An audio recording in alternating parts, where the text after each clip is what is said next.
Welcome, ladies and gentlemen.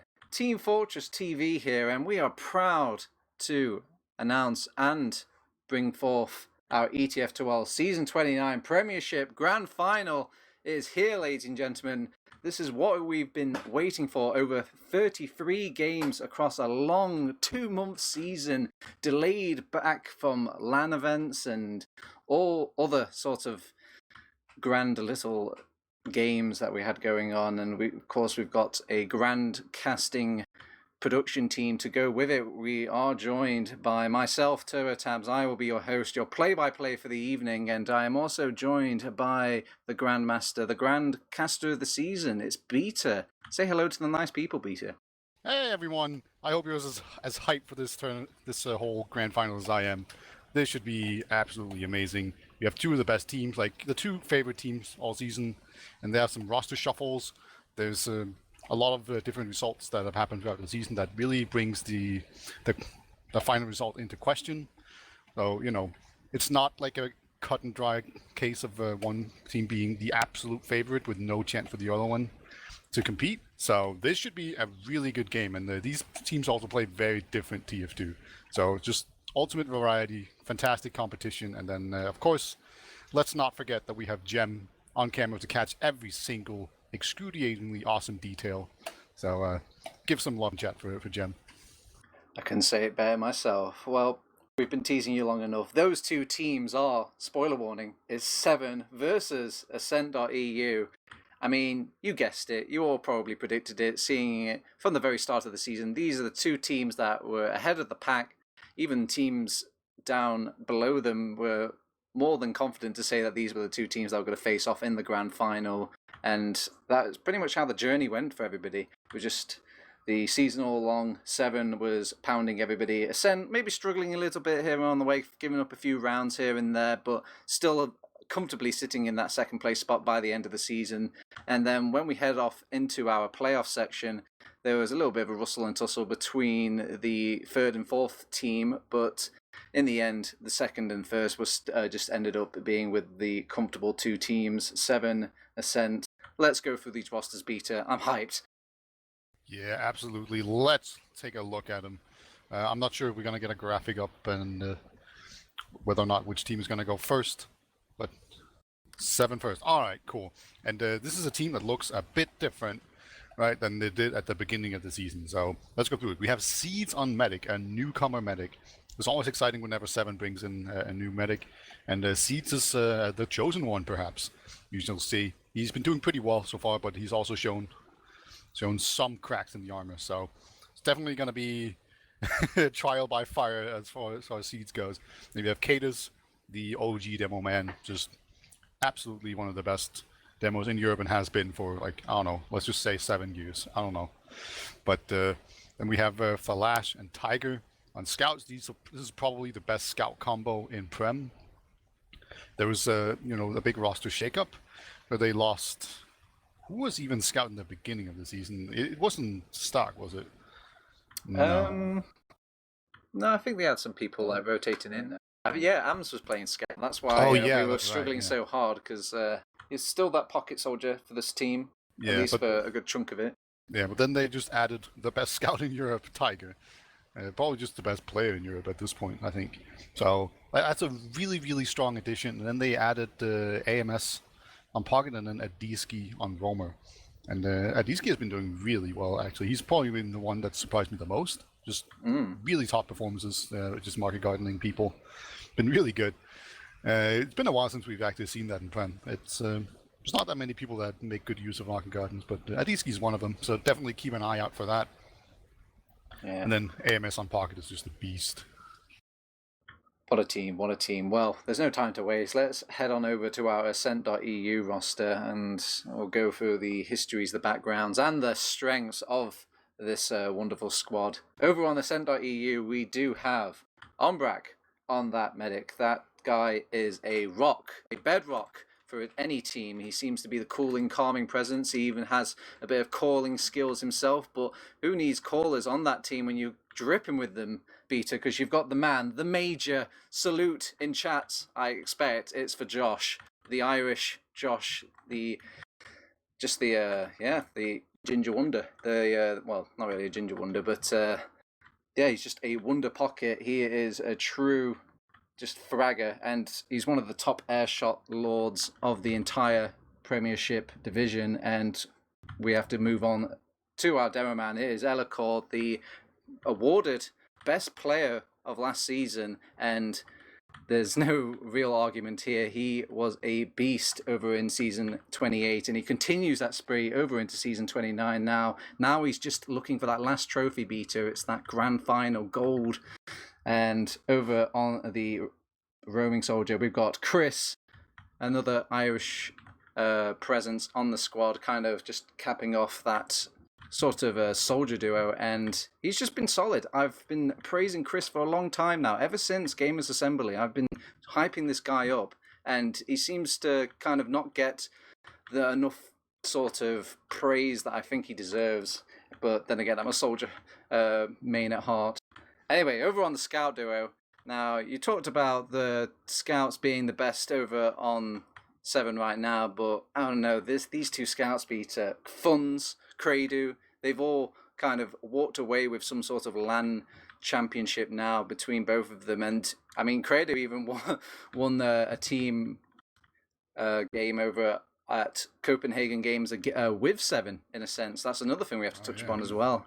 And yeah, what can you say about all these players? There's just so much talent dripping from this game. It's going to be very exciting to watch, as we do have our STV, so we should be starting somewhat soon. But let's get into the nitty-gritty beta. Let's talk about some of these teams a bit more, and I think we should talk about the fact that these two teams have sort of played with each other in a Copenhagen LAN setting. What's up with that? Yeah, there's been a lot of mingling going on. So there was the Ascent.EU LAN team where, like, the two best teams in Europe were just like, we can't really go, either of us. And then just like, let's just join together. Then add in some, like, old school, just good gamer for flavor, and then let's go. And so it was Ombrak and Cadus, right? So that was the combo all of a sudden. So that's a weird dynamic tonight. It's gonna be very fun to see how those two are gonna stack up against each other. And then, Josh couldn't go, so they got in Adiski on Roamer, or was he Pocket? I think he might have even been He Pocket. was playing Pocket, but he was. There was kind of like two Roamers for that team. Let's be fair, but yeah, and then he was doing his job nonetheless. Yeah, and then Roamer number 2 was Rising, who we'll just not talk about because he's not really that relevant to this team, but he was pretty good. And then, of course, on Scouts, we had Credu and Thalash. So it's just a weird mix of players from these two top teams in Europe. And it was a very fitting name, essentially. I really like that name. It was not only funny, but it also kind of describes the whole situation going on between the two teams, and the whole way they just like Franken-monstered together this top roster to win the LAN. Truly a goofy name for a goofy squad, and they were pretty happy coming out of that LAN. They got the gold pretty easy as well, and it makes me wonder, Peter, if some of these players over on that Essential Ardors squad have walked away with some knowledge against one another. I mean, who knows?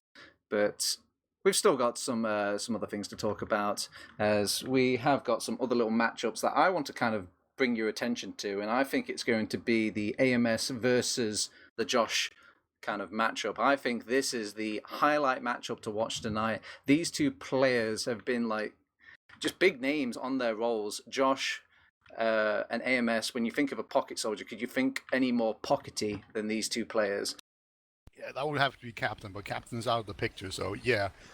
AMS is definitely just a soldier that's been around for a long time, been an absolute fragger for the longest time, and then Josh is sort of more of a new school, up and coming pocket, and he does like a lot of heavy calling, which I don't think AMS does too much of. Like he does do some calling, he definitely contributes, but like Josh is very much like the main guy that just calls, and then they also have a bit of a different play style. I say that I regret saying that they have a pretty similar play style where they really been very aggressively, and they usually have a lot of depths per map, and a lot of damage. And you can kind of see that the depths basically even kills slightly in favor of AMS. And then just the damage is also really high for both of them. Actually, Josh is kind of low. Josh has had some pretty poor games. It's actually often when his team rolls. For some reason, he gets really bad stats in those matches. So, yeah, it's kind of odd. It's the life of a soldier, I'm afraid. Once you do those really, really well done mids, the round is over. Your scouts and your demo men are kind of sailing it all the way to last, and you're the one that has to kind of sit in the respawn queue and wait for the round time ticker to go up. But we've got some other matchups that I want to bring your attention to before we get to our first map of the evening. We'll go through one more and then we'll talk a little bit about the maps. What do you say, Beatus? Let's talk about the demo men. I feel like the demo men don't get enough attention. Oh yeah, that's a matchup. Now that is contrast for this stream. Okay, we've got the old man, the experience, old master, grandmaster, you could say, for this grand final, Cadus, and his contrasting compadre will be Elacor, the new kid on the block, the one that's been wowing everybody with his wonder pipes. I mean, what are you going to bet on, Beta? Are you going to bet on experience, or are you going to bet on like prowess? Man, it's so difficult because like they do both receive quite a lot of heals per minute. That's actually, I thought it would be way more skewed in favor of Elacor, but no, it's actually just pretty fine compared to that. But man, Elacor has just been impressing me so much. Like just the sheer DM of the dude, and he just like gets so many heals. But you can really just tell, right? Like so, Cadus is kind of middling as far as demos goes. He's 6th and 7th in like KAD. And damage per minute, he's 6th, right? And then Elcor's just first in all of those categories, and even has fewer deaths and more kills. So this actually all favors Elcor, but stats aren't everything, and Cadus definitely has the X factor going on for him. Yeah, I mean, to believe, Beta, imagine if this guy was around before the Demo Man nerf once upon a time. It just boggles the mind for me to even picture a scenario. But I don't know, I'm having a quick think myself, which of these two players am I going to have to pick over? Now, we could probably maybe look at some of the maps, because I know some of these maps will favour the Demo Man matchup between these two and maybe kind of tell the story or kind of lean towards one of these players either way. And if I had to really kind of push, I'd imagine Elacor's going to just shine a little bit brighter tonight in the grand final setting, but that's just me. Anyway, I talked about maps. Let's get to the maps. Now, Beta, this is the grand final, so you know what this means. It means every single rule has to go out of the window, and we need to change everything because we've got a whole new set of rules for the grand final. It's not quite best of 5 from your traditional esports. It's a best of 4. I know what you're thinking, Beta. What on earth is a best of 4? I'm so confused. Well, can you explain this to me? I will. Now, in ETF2L fashion, we're going to give away a map advantage to the team that came first over in the upper bracket final. This is kind of a reward scheme for winning the upper bracket. It's a very controversial rule, to say the very least, even with some of the players tonight. But those are the rules. So Se7en will be going into this with a map advantage. So that means that they only have to win 2 maps out of that best of 2 to walk away with the entire thing. While over on Ascent.EU, they have to get 3 maps. It seems like such a massive mountain to climb. Not only do you have to beat Se7en, but you have to do it 3 times in a row and not slip up 2 times. Eesh. Yeah, it's always been like very heavily favored towards the winning team, but you know they earned that advantage, so it all makes sense. That's all the players on the servers are just desperately crying out for Gemm. They just can't. They just miss him, I guess. But yeah, but yeah, this should be extremely close. But actually, let's talk about the map picks and then our final prediction, because I think we're about to go live pretty soon. All right, that sounds like a great idea. Now, I don't even have to reel these off, Peter. I bet Twitch chat even knows what most of these map picks and bans are going to be. So, just to kind of confirm suspicions, it is the first ban for Se7en, which is a product ban, followed up by an Ascent Sunshine ban. We have our first pick of Granary by Ascent.EU, so keep note, this is their map pick. We're going straight into 2. Se7en have the Prolands pick, and then the process pick is followed by Ascent.EU, and then Se7en finally pick Gullywash to end it all off. So, Beta, hearing these maps, what can you tell me? Is there any sort of suspicions confirmed, or maybe even some surprises? I'm a little bit surprised that they just banned our product just outright. It seems like the last versus Crater was a pretty even matchup in terms of sniper. I don't think either one would expect to be out-sniped by the other. But, maybe they're just really afraid of the Se7en factor, because Se7en has always been this really dominant team that just loses product for some reason. And nobody can explain it, especially not them. But it has been a historically pretty volatile map for them. But then again, so has Granary, actually. So Granary is, I think that's a pretty smart pick coming out from Ascent. And because like Granary's middle can just be so volatile, and it just really leads to these steamrolly rounds where you just win in about a minute. And that can be really strong. And then you can just slow down the game, right? So it gives you a lot of options against Se7en, who likes to take it slow. And they're less likely to just take advantage of those big mid wins, or like break out of the stalemates very quickly, so you can just run out the clock against them. I really like that pick. And then the Pro Lands, yeah, that's a pretty slow map. So it is, at least these days. It's mostly on last it really slows down. But yeah, it's really, really cool. And then finally, we like Process and Golly. I think these are just standard maps. Golly is pretty much a Se7en map. And Process is just your box standard map. So I don't think you need to read in too deep into this, but I still definitely favor Se7en just overall. Well, we should be going live any second now, but just kind of reel off my sort of opinions. And product expected, Sunshine expected, wildcards taken out of the thing. Granary, a famous map picked against Se7en always by many teams in the past, and it has gone either way. So I like this decision. Prolands, it's Cadis' favorite right now. He's really been hot picking that map all LAN, all season, all this. So expected. Process and Gully Wash, well, those are just the maps that are left now. So, yeah, both of these teams, I should be expecting a close match. It really decides on this Granary match. So if Ascent can start off strong, they could maybe think about taking it all the way. Indeed. I think where the player I'm going to be looking for the most on this Granary map is going to be Chris, because Chris, the most recently I watched him, was absolutely amazing. Like, he was doing really well. So if he's found this time in the season to just really hit top shape, then that's going to really, really be a huge factor for his team, because he's kind of been not all that huge for his team. But we are live, TurboTabs. Take it away. We are live, and we are baited. I think we're baited, actually. Oh, we're live in 90 again. Oh, well. I mean, let's see if they mess up their rollout. This is important, right? Yeah. Elacor and Cadis both nailed their rollouts. All right. And then they restart. Someone's going to be mad. If somebody fails the next rollout beat, I guarantee you these players are going to be mad. There's nothing worse in TF2 than having a perfect start for your match and then having to restart. It's infuriating. It's infuriating for not only just the players, it's infuriating for us as well. I'm going to have to make all that excitement bubbling up, all the adrenaline back again. Ugh. Yeah. It's fine though. It was just literally mumble crashing for these keys, so that's a very normal thing. At least for me. Some people just never have their mumble crashes things, but my mumble crashes all the time, and then you just can't do anything and basically can't move, and then you have to restart. But it's a very easy fix. You just restart it and you're good to go. So yeah, no worries. They're going live very quickly again. You can see them readying up here. But they didn't really gain much information. Cadis came out from up top, whereas Elacor came from the bottom. So maybe they're going to try and play off of that to have some mind games. You maybe see Cadis do some sort of really quick roll and then like land a sticky on the medkit really fast.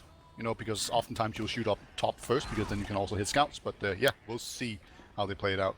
Boys and girls, we're live. It's ETF2L Season 29 Premiership Grand Final. The first thing I'm seeing on this mid here, beta, is Elacor and Cadis kind of just popping stickies at each other. First jump, powerful jump coming in from AMS, and also manages to get out as well. Nice follow-up from the Kado. He's going to get a double pipe kill, and he's going to keep chasing, it looks like. Why they leave Tiger over on that point, and there's no time to really break down how that mid went, because they're still chasing for this Ombrak and funds, but he's just taken the scout taxi out, the Frenchman, and he's going to be safe and sound at that last point, and he hasn't even lost that much advantage on Uber right now, Beta.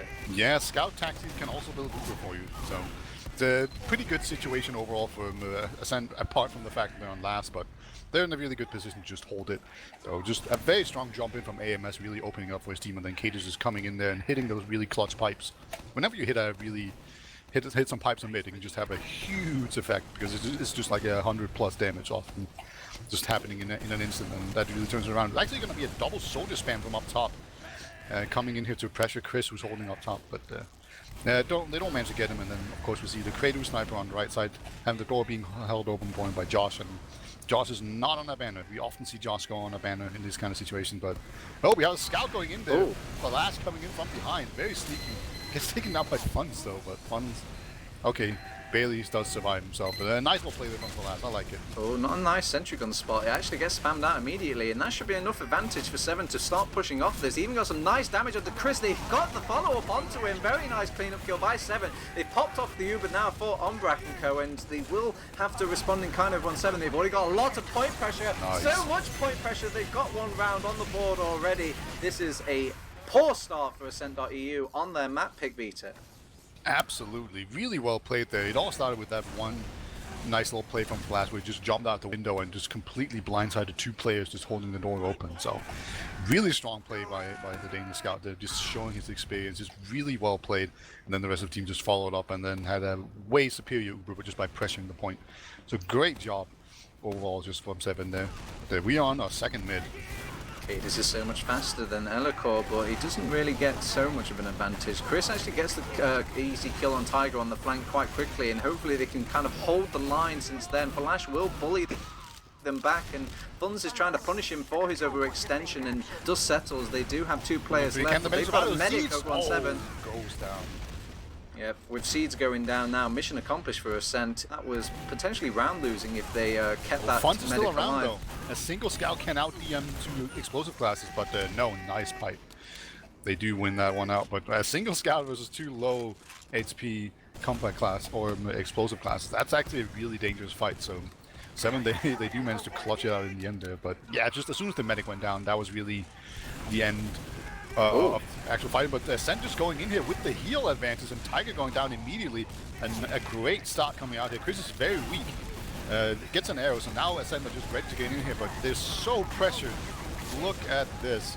It's absolutely insane as how aggressively Ascent go in here, but they haven't really gotten any kills, but they have pushed Se7en back into this corner. Oh, Josh, the wraparound from Josh! He's God. absolutely destroyed everybody! Oh my god, he was like a meteor out of the sky, and that is really brought this back for Ascent.EU. I mean, they were more than happy just to kind of get the midpoint there, but Josh wasn't happy. He wanted more kills, he wanted a blood beater, and now, without their medic, they've got the heal advantage, they've got the Uber advantage, they've got the positional advantage, and even a player advantage to boot. They've got to push right now. What a money flank by Josh. That was just absolutely everything here. So this is a round-winning play, but you know, you still need to win the round first. You see the heavy up on the pipe. You see Cadus is the nestle along with his medic, and I really like having the medic on this pipe as well because you can just run whatever direction you want. There's a sentry gun as well, level 3. Here comes the Uber. Hasn't really done too much yet except push people back. At the rest of Ascent, they need to get in here. They're really slow about it. Oh my god, Funds is just kind of taking matters into his own. Oh my god, Josh, what an air shot! And he will get cleaned up by Flash, and they still managed to keep that sentry gun alive. I'm glad they had that sentry gun, because Se7en needed that stability to kind of make sure that this point was kept under control by all these players, because those players were really going off on that right-hand side, but I just can't say the same for Elikor focusing on that sentry gun on the left-hand side. Yeah, that was it was just way too little presence just overall from Ascent. I really dislike having just very few players go in when you have an Uber advantage, because the medic can just save them, right? Yeah, you get a slower Uber, but if the enemy is in your face, you just kill them. So that was just felt way too slow coming in from Ascent. Oh my god, what a sticky trap. What are these massive plays coming out from all of these teams right now? That is the turnaround they needed. It was looking a bit frightening. They did lose Umbrak, however, during all of that chaos. Maybe this is caught though. Oh, or maybe it was Josh that was caught. Oh, Chris, he might have felt some aggression there if Kradu Comes can the bail him scout out. flank, And though. some nice wraparound from Funds and Kradu. Now the scouts are doing the work, and it seems like everyone's having a go at having their shining moments here, Beta, in this game. Yeah, just Seeds dying twice in a row here to some huge plays. First the sticky, or first the soldier bomb or flank on middle, and then This is a sneaky sticky trap from Elikor, just really blowing everything open here. But Ascent, they need to figure out how to push this last, and they're gonna have to do it with an even Uber right now. I don't think they're on crit streak or anything. No, they're not. So they're just gonna have to basically do what Se7en did before, where they make some sort of play to create an opening, or just send in a soldier to get the Uber out of the way. But yeah, there's a lot of ways you can do this on Granary last, and just the point being pushed so far forward actually means that you can just legitimately pressure in, and they actually have to move forward to actually contest it. So yeah, it's a lot of options available to Ascent. We'll see which way they choose to go. They could send in just Josh and then get a banner up. Ooh, okay, what a pipe. Okay, yeah. well, maybe that was all part of the plan to get the banner. Good snipe from Falashta, laying the damage, and Cadus finishes it off with a pipe. Usually it's the other way around, but Cadus has really been landing his pipes, showing that old man Kado can hiss him just as well as the new kids on the block. Now, things have settled down. They're still back at the last. They're a round up, so you're feeling somewhat comfortable on Se7en, but not too comfortable because you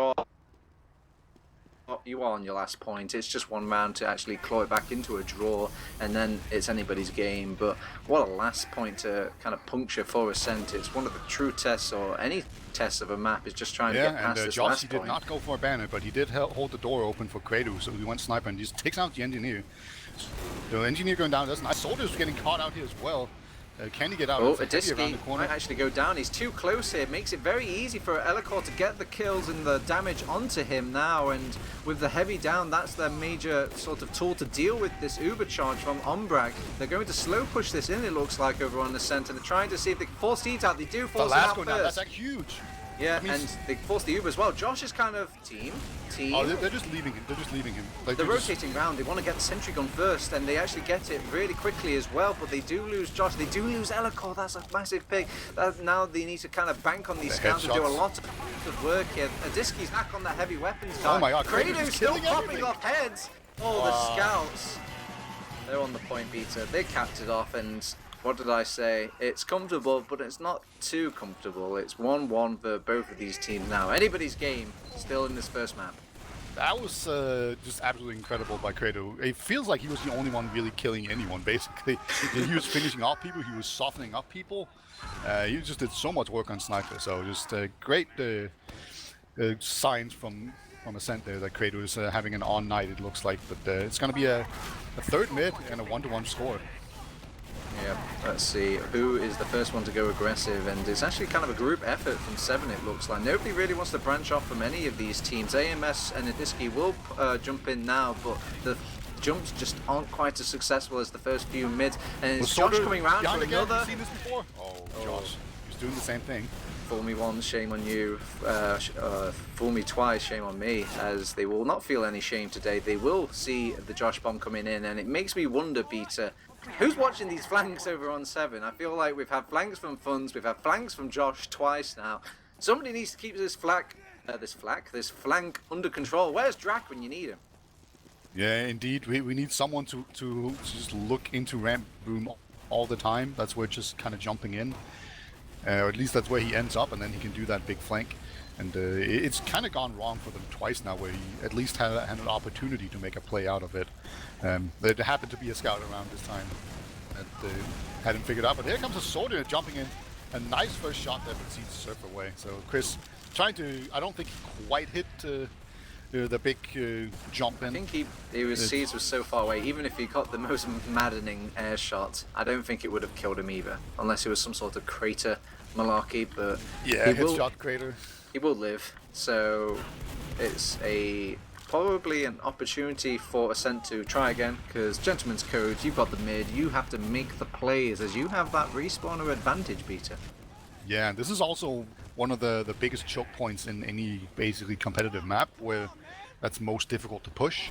Like, Granary is very much defined by the fact that it's very, very difficult to push from second to middle on this map. And it hasn't really been relieved too much. They made the ramp room have 2 entrances now, but that doesn't help too much, because they can still just stand on the crates and completely spam you out. So it's all very difficult. So that just means that the initiative is on the middle holding team, just because they can send in people, and if they lose someone, it's still pretty easy to hold middle. So it just leaves the tempo in there favor. Oh. And here comes the...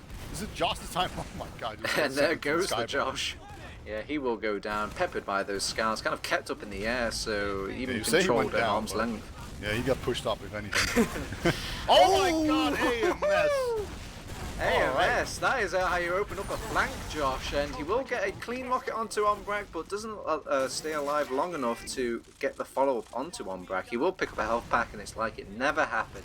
And with 2 soldiers down over on 7, it's got to be a sense play at this point. It looks like they want to slow push this in and maybe kind of force themselves into this right-hand side. Maybe go for the hard flank all the way. They've lost Cadus, though. With Cadus going down, Ombrak sees an opportunity to use his Uber now and kind of bring that sail forward for his team and kind of play off the momentum. Funds will go down, though, really trying to chase these kills. The counter Uber, I think.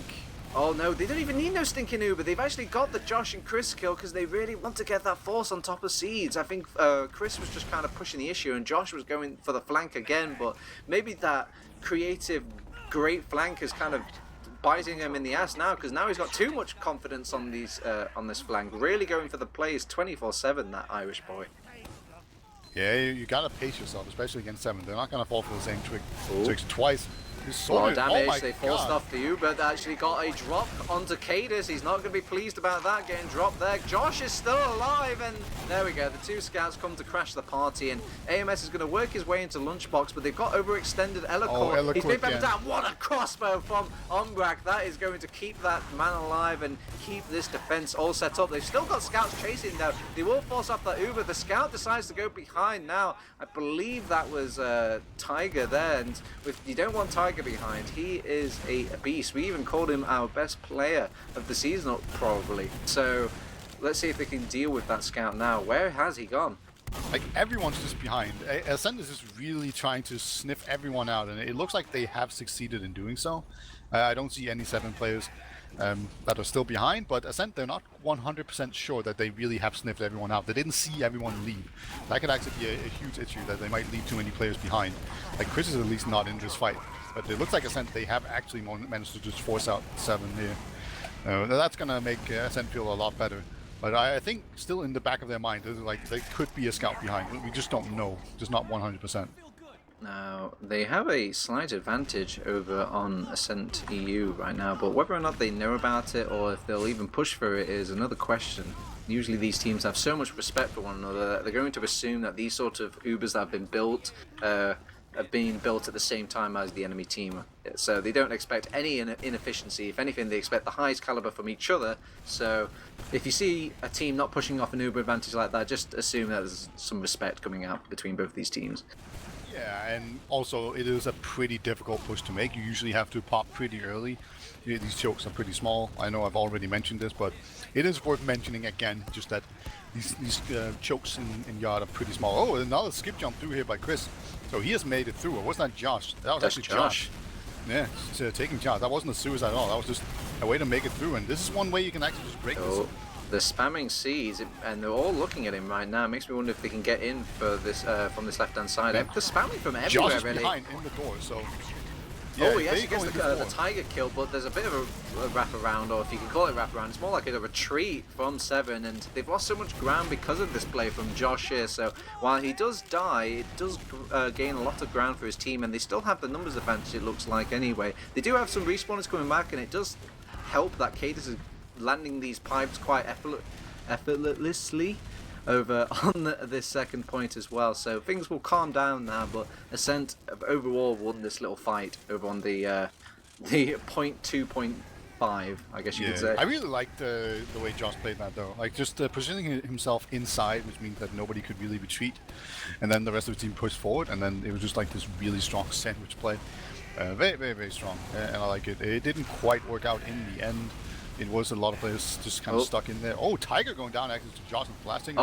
Flank around. Nobody was watching that flank, and AMS has abused it. He has abused Ombrak to get out his Uber charge now, and with no Uber charge, there's no push. How can they really make this push? And it looks like Josh, this is how you make this push. You just send 2 soldiers in from top and just start forcing the ground either way. I mean, it makes me wonder, when are they going to pop that stinking Uber for 7? They will use the Uber now, but everyone's gone down. It's a good thing Adisky is kind of picking up these kills, but it could have gone a lot worse there, Beta. Yeah. like when you just milk it that long and you only 2 up whenever you pop it, there's just not enough damage output in one player to really do anything with it. DC did get the best out of it, but the end result here is that they lose second and they're at an uber disadvantage.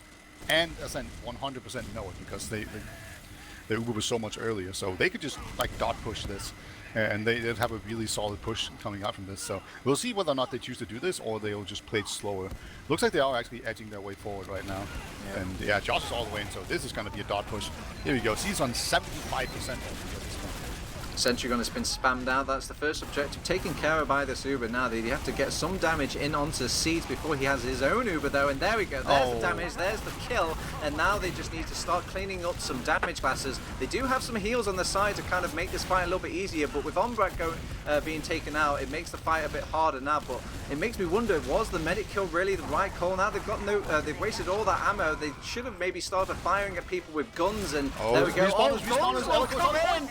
Guns blazing, Seeds and Flash will kind of come blazing in and uses actually he's still going aggressive. He's using the heals, the overheal quite nice to get this kill onto Josh. He'll eventually find it, and thank God for respawners on this map, Beater. Yeah, that was it was just a bit too slow there. Basically, Elikor missed a couple of pipes, and that was the only difference. And he didn't have any stickies loaded, so that just meant that people were just dying a slightly bit too late. But now it's going to be a 7 push onto middle, just wasting no time, just trying to bully their way in. They're doing a pretty decent job so far, but they are losing some players as well. I mean, I'm not really sure what the call is from Ascent here. It looks like some of them want to go in, some of them want to back out. Josh is taking a lot of hate, will not be able to weasel his way out of this. Adiski chases down the frag. Kradu will avenge his comrade, and Elikor got some pipe kills over on the flank while I wasn't looking, and has brought this fight back for them. And the respawn, Caesar's forced off to use his Uber. He had his back turned to that scout, didn't realize how far away that scout was, and just used it pretty early on to say how far away the scout was, but I guess a scout will eventually catch up to him. He will force off his Uber, and now there's an advantage over in Umbrak's back pocket. Let's see if Elikor and Co can kind of keep promise of this push now. Oh no, Elikor! Oh, Josh just shot some stickies into him. He was just checking for sticky trap, and he did find him. And now Kate has actually gone down. They could push on this. They have a Uber advantage. Yeah, Josh is just in here. Yep, getting three. They've used the Uber, and they had to use that Uber somewhat late because they haven't really got that Demoman pressure or kind of like door clearance with the sticky traps now, and they kind of just needs to focus fire on the Ascent squad, start pressuring the point as well whilst they're doing this focus fire. Josh has got a very commanding spot. It allows a lot of damage in for his team, and there we go. Ascent.EU, they've got the advantage over Se7en here. The underdogs on their map are making it work. Cadus getting picked off there was a really big deal. He was just too far forward. He did get a sticky kill, but it was just definitely not worth it. And also, of course, Seeds popping that Uber. That's the big problem or big question about Se7en is of course how good is Seeds under pressure, and nobody can tell, right? Because this is like a Div 2 player, and then all of a sudden he's in the grand final. But definitely buckling a bit under the pressure right here. We'll see if he picks it back up in this middle. Josh and Chris kind of take a medium jump both from each side and try to pressure the combo, but the combo isn't really feeling it over on Se7en here. The combo is holding strong. Josh will finally pry Cadus away from that point and even gets out to tell the tale as well. So with that little play, it's brought back both of these teams for even a piece. They kind of seeing if they can sneak the point over on Se7en, but that is just too greedy from Se7en to kind of give away a position like that, to stand in the no man's ground. I don't know what AMS was kind of hoping to do there, but he saw things were going bad, jumped up in the sky, seeing if he could maybe get a nice meteor striking dunk onto somebody, but doesn't quite work out. And that was all off the back of a Josh play. They're really making a kill happen where it shouldn't have happened. Yeah, Cadus actually did a really nice pipe onto Chris on that middle. Didn't really middle too much, but I just thought I'd mention it. As the analyst, it's my job to tell whenever people hit fat shots, right? But yeah, it's a second hold, but this is not the yard hold which we've seen so many times. This is the inside, the lobby hold, and this is a much more difficult hold to really do. Oh, but Cadus with the same sticky trap, I think, up in that little, I don't know, tire thing. basically. Both of Again. these teams have really been struggling with these sticky Oh, the traps. sword behind Chris. That's really nice. If he had just gotten away there, that would have been so much better for his team. But Umbrak did get out. Elikor isn't Credo? top shape. Oh no. my god, Matt Umbrak takes a lot of damage there. Actually forces off his Uber. There's a lot more multi coming out from Seeds, however, during all of this. So they might come out a bit stronger. They have got the respawners advantage. If they can take trades here, they'll be quite happy. They get the Tiger kill, and there's not really a trade to be taken from that as well over on 7. Cadus has kind of launched into a different part of the map all by himself. Nobody's really playing off the damage he can lay out, and the fragmentation between both of these two teams has left them asunder. It will be 7 going down to Ascent. Well, he's hiding. Whenever you get spotted doing that hiding spot, you look like an idiot. Because there's just nothing you can do. It's a horrible spot as well because just those little wooden beams really traps you as well. It's not like before where you can just easily jump out of it. You have to kind of slowly crawl out of it. Yeah, but we have to push in very aggressively. Ascent, they're just in here. They don't have the Uber, by the way. Ooh. So as Umbrak could go down here before he gets the Uber. He's on 99. He gets the Uber. Clutch, 99%, but he's left with one sorter, but they can escape now. And they do get a scout on exit as well, but Umbrak, he's being chased down by another scout. Yeah, he is being chased down. Tiger and AMS both went top to kind of chase down that kill. Chris wanted to stay and fight, it looked like, but Umbrak wanted to get out. I don't mind either or, Beta. You just need to decide, both of you, on what plan you want to go with.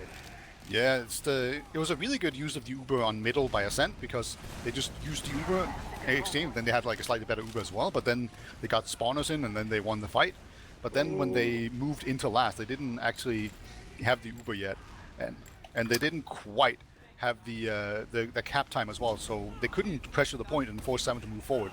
So 7 just won out on that fight. But there's a 7th member in the 7th team. Oh, it's Credo. He has been cleaned up and found out. Just poor timing in the end. Maybe if it was like 3 seconds earlier, it might have worked, but. C'est la vie, c'est la vie. They will throw in Josh, however, and he is just a massive man. He actually forces out the Uber by himself. And Cadus went down during that little fight or skirmish with Josh as well. So they've got a little bit of a opportunity over on Ascent, but I don't think they'll take it. It's just too scary of a scenario without Chris, without Josh, and Credo's just kind of come back to the world of the living as well. See, yeah, Diski's up high on this lamp. This is the classic roamer hiding spot on Granary, and if Ascent decide to go in here, he's been spotted, but he's just gonna drop out. Oh my god, they didn't spot him quick enough though. It's a good thing Umbrak kind of splashed his way out. No, Tiger came out from the flank. Oh my, Josh does not feel the ironic sting, it feels like, on that flank from Tiger. They will make it work, however. They've gone in as a good solid force, and Seas has gone back to pick up a Disky instead. And Cadus will be alive in time to come back and meet his English medic, but Adisky might be caught out here by Adacor. No, there we go. He will get out, but it makes me wonder if they want to push back in. They have got heals, and Cadus takes a lot of damage. He will go down, and they're still forcing this, however. Confident in their player's advantage and their heal advantage. Elikor is so low. Wow, he got out. They've got a lot of cap time, though. I wonder if a back cap is in the potential works for Ascent here, but AMS has already got good foot through the door and making sure that nobody was passing through. So all that, look at that advantage, that map kind of. The Stiggy's in the tire again, and teams have been really bad at spotting. Okay, they do actually spot them. All right. So those are just distraction stickies for the stickies near the sandbags, though. I think almost knocks AMS out. Sort of top behind, trying to go in here, and he's actually got eyes on Umbrak. Now he was sort of but Elikor gets in the way. Oh, nice fight by Elikor, but he's getting unlucky there. They forced the Uber though, and Elikor's been picked off because he was kind of dodging and weaving that soldier. Now they've got so much ground against Umbrak. He's trying his best to survive. He hasn't quite got his Uber yet, and because of all of that kiting by Umbrak, it's kind of baited them into their downfall over on 7. Now they get farmed by all these combat classes over on Ascent.EU. They want to make the push back now because they have got that Uber advantage. They need to keep in mind, they see the stickies. Funds knows your tricks, old Kato, so he will. He's on spy. I think he might have just bumped into a demo member. He is behind the medic right now. Yep. Ascent have actually capped it, so keep an eye on as these kids. He's right behind him. He doesn't know. Nobody knows. He thinks he's one of them. They've got 7 players on this team. There we go. It is finally killed. Scouts are not finding their luck on these spy classes this tonight, Beta. I can't believe that didn't register as a backstab. That looked like a perfect backstab on my screen, but I guess not. And as a result, at least he has just gone down for no gain at all. He did 40 damage. That's it. Beta, look at the time. There's only 3 minutes or so on this clock, and it's 1 round up for Ascent.EU. Is that the sound of a parking bus I can hear in the distance? Yeah, I think it's... no, that's the backing up sound. But yeah, AMS actually tries to go in there. You have to back up to park, Beta. Come on, man. How many times have Lego not beaten Se7 because Se7 was behind, and then they just didn't know how to push really quickly? Right, like this is the recipe for beating Se7. You have to be up by 1 or 2 with some time remaining, and then you have to park the bus and force Se7 to make a move and be really aggressive. And this is why you can just really frustrate them and actually just take them out of their own comfort zone. And this is basically putting them in the bind that they usually put other teams in. Yeah, I don't care if you're the lowest of the low team, Beta, or the highest of the high team, you're going to succumb to, well, I haven't got much, this isn't the optimum play, but I've got to do something syndrome, where you just look at that timer and you think, I've got to do something. I know the opportunity's on here right now, but you just have to force it. And this forcing play is really what kind of turns the tide, or really plays into the hand of the winning team, and a center just lapping up that Tiger's gone sniper. That's the one way to get a play off. Right, this is actually a pretty okay sniper position, right? Because you just go into the ramp room, you walk up the ramp fully scoped, and then you just hit the medic with a nice body shot. So you get off one really good shot before the medic realizes that what you're doing. Oh, but Tiger has just been spotted, so he's gonna have to move fast. But he actually gets one shot off, but he misses it. Yeah, but look at all these pipes and these rollers. How can the man breathe, let alone try and get a snipe off on Tombrak? And every single time he pokes his head in, he gets peppered in. He's going for the hero shop. Is he flipping in corner? He is not. He will go down, and Tiger will have to meet the demise of a 14-second respawn queue with only 1 minute and 53 seconds remaining. It's not good right now for Se7en. Yeah, that was a really good positioning by Ombrak. He just ducked behind the container. The hero's completely out of sight. So basically, like Tiger just couldn't get the shot off in time, and he will just go scout now. So I think Se7en are just getting ready for the push of destiny. Like this will decide everything. Here they go. They're just in now, and there we go. It's going to be a lot better Uber from Ascent. It's going to be a single Uber against oh no, Cadis again. Oh my God, gets arrowed and saved. Really clutch arrow there coming out from Seed, saving Cadis. But yeah, push has been rebuffed. Yeah, I mean, maybe in another universe where there's more time on the clock, Josh would have kept going with that, but he's more than happy to kind of grind out the time as he does back off. They lose Chris on the flank, and Josh, the flank has opened up. That's the opportunity for Se7en, and they come weaseling in. How many times have we seen this before, Beta? Is this Kratos the start of caught another... behind lines again. Kratos definitely gonna die. Like, at least if they chase him out. Oh, look at that, they're just going to ignore him. That could be dangerous. Back cap? No, that would be way too silly. As they have got the second point. There's nobody on this last point. Kratos there we go. in the They're fight, all fouled in. They haven't got anybody to really hold these doors or send out the spam. They need to get some very nice and damage onto Cadis, and poor positioning from Cadis as well. That's going to lead for an early kill. He does have the Uber now, though. He will pop off the Uber, and with this sort of stalemate, this plays into this 30 seconds left on this clock. What will Se7en do? Will they stay or will they fight? They will back out, actually. And Kratos behind. They've actually wrapped around. They wanted to just kind of rebuff, circle back round, and surprise it from this flank, but the surprise has been seen and sought, and AMS will get cleaned up. They're walking into the beast. The belly of the beast has been filled, and it is GG's. Kratos gonna jump in. He's gonna pipe 5 people. Okay, no. I mean, it takes like a second per pipe, and he only had 5 seconds. There's just too many of them. Yeah, but man, can you believe this? Ascent taking the first map, their map pick, 2-1. But definitely that means the series is now completely even. They need to win 2 maps each in order to win this tournament. I think only a quarter of all teams ever in ETF2L have ever. I think it might be even less than that. It might be like a fifth. Teams that have come from the lower bracket have actually won the entire thing. So they will be making history here if they can pull this off over on Ascent.EU.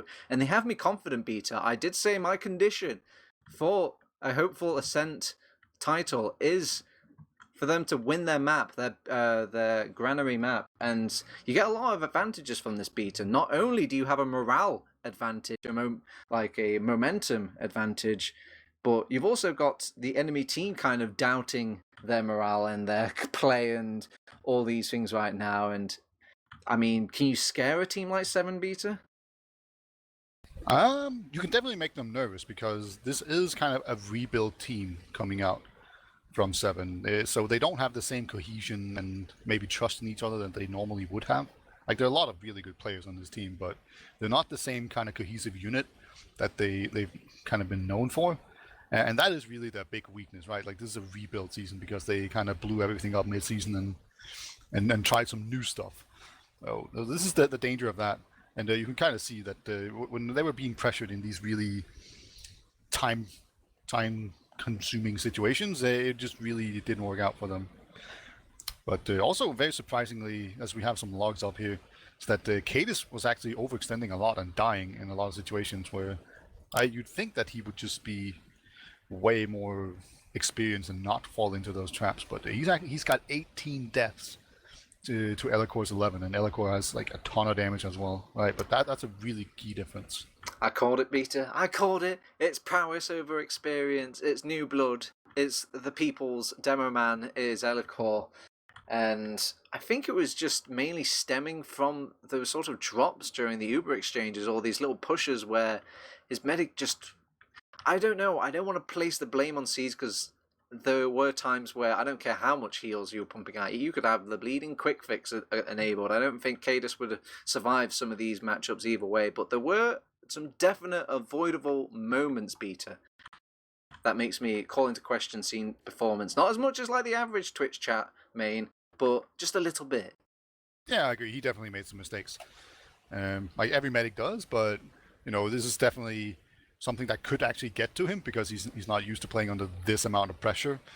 Like, you can't underestimate just what pressure can do to some people, and like some people just really thrive under pressure, whereas other people just can't handle it all, and you just don't know what kind of person you are until you really experience it. So it's just very interesting to see just how Siege react to this, because now he had like kind of a poor game. Like, he got picked off like very early on, right, by the Joss flank and then the Elicor sticky trap. That's really frustrating as a medic to get taken down like that, like dropping one of them and then like right before you got the Uber as well. So, like, how does Siege react to this is very interesting. But also, like, I was hyping up Tiger as the best player in Europe, but I think his stats are probably the most telling. He had, I think, 14 kills and 18 deaths or something. It was a negative KD. Not very unlike the Tiger we know and love. It seems ever since his burst out season on that scout, it really hasn't been the same.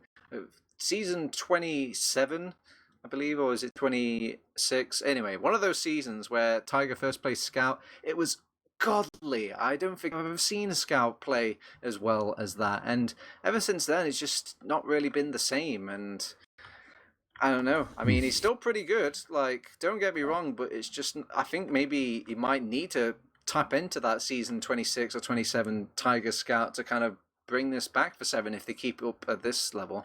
Yeah, but this is a really good scout map, and that is probably one of the reasons why Se7en chose to pick this map, right? So it has a slow last, which is something that they usually really thrive on.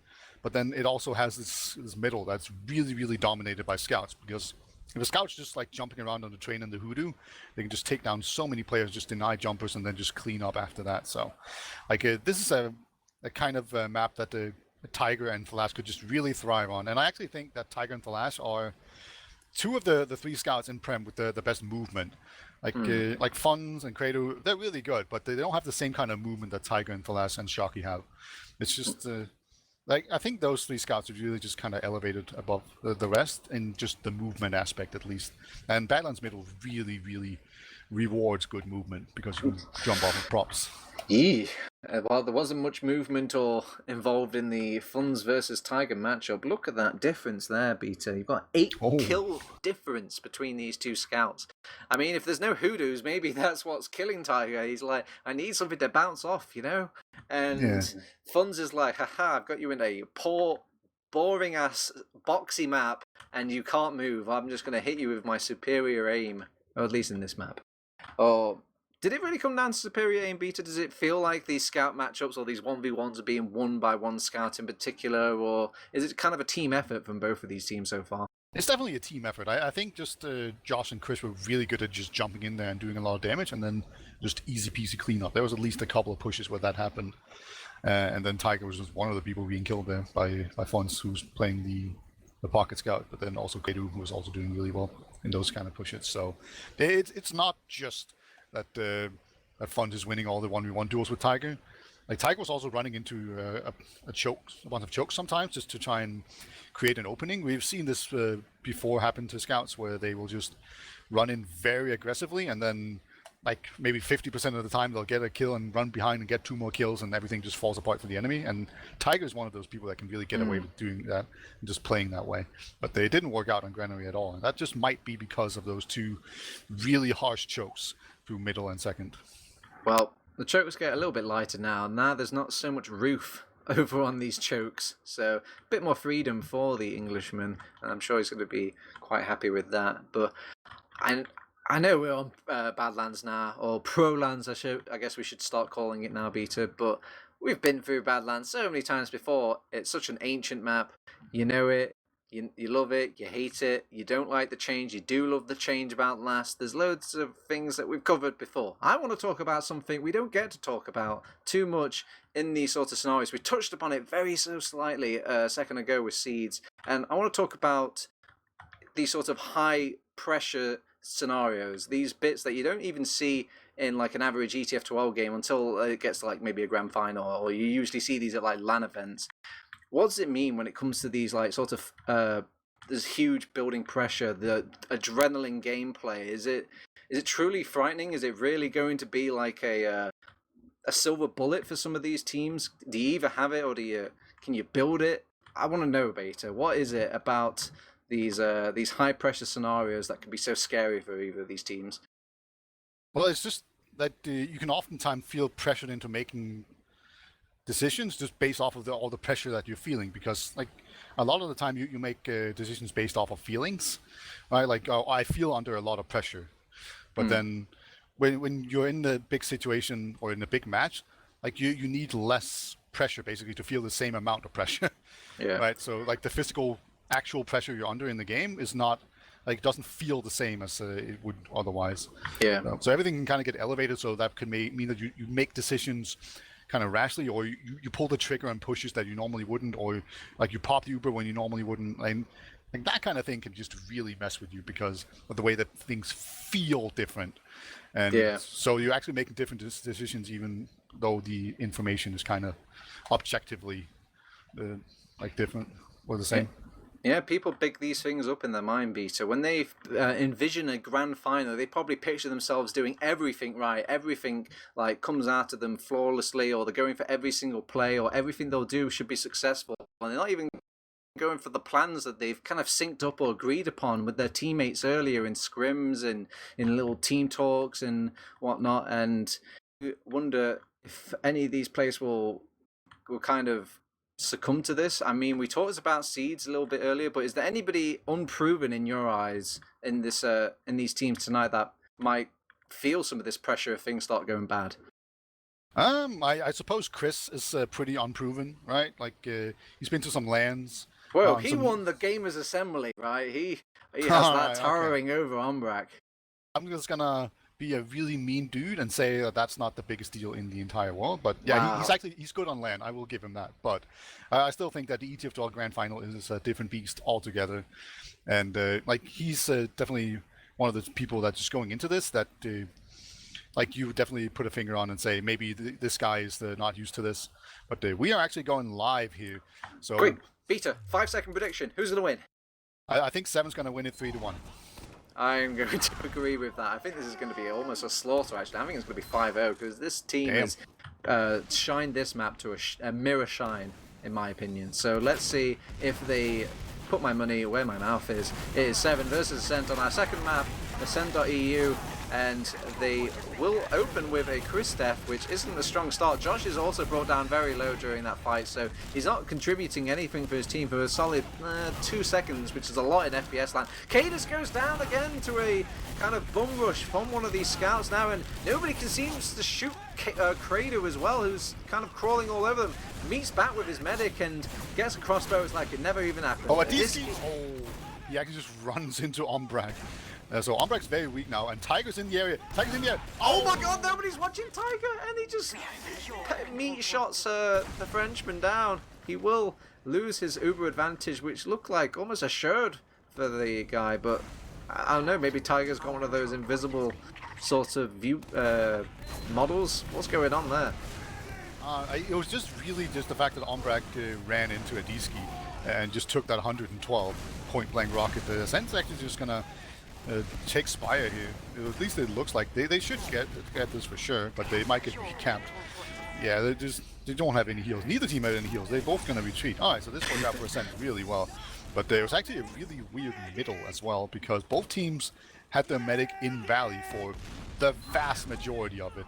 Yeah. I don't think Seeds ever got out of the Valley. He died as a scout on a Hoodoo. And then Umbrak, like, the very last thing he did on that middle was to walk in through the house, and then he walked into a D-ski, and then he got killed by Tiger. So they just never were on the middle. So very weird positioning. Look at the Se7en actually pushing out here with a tiny good advantage.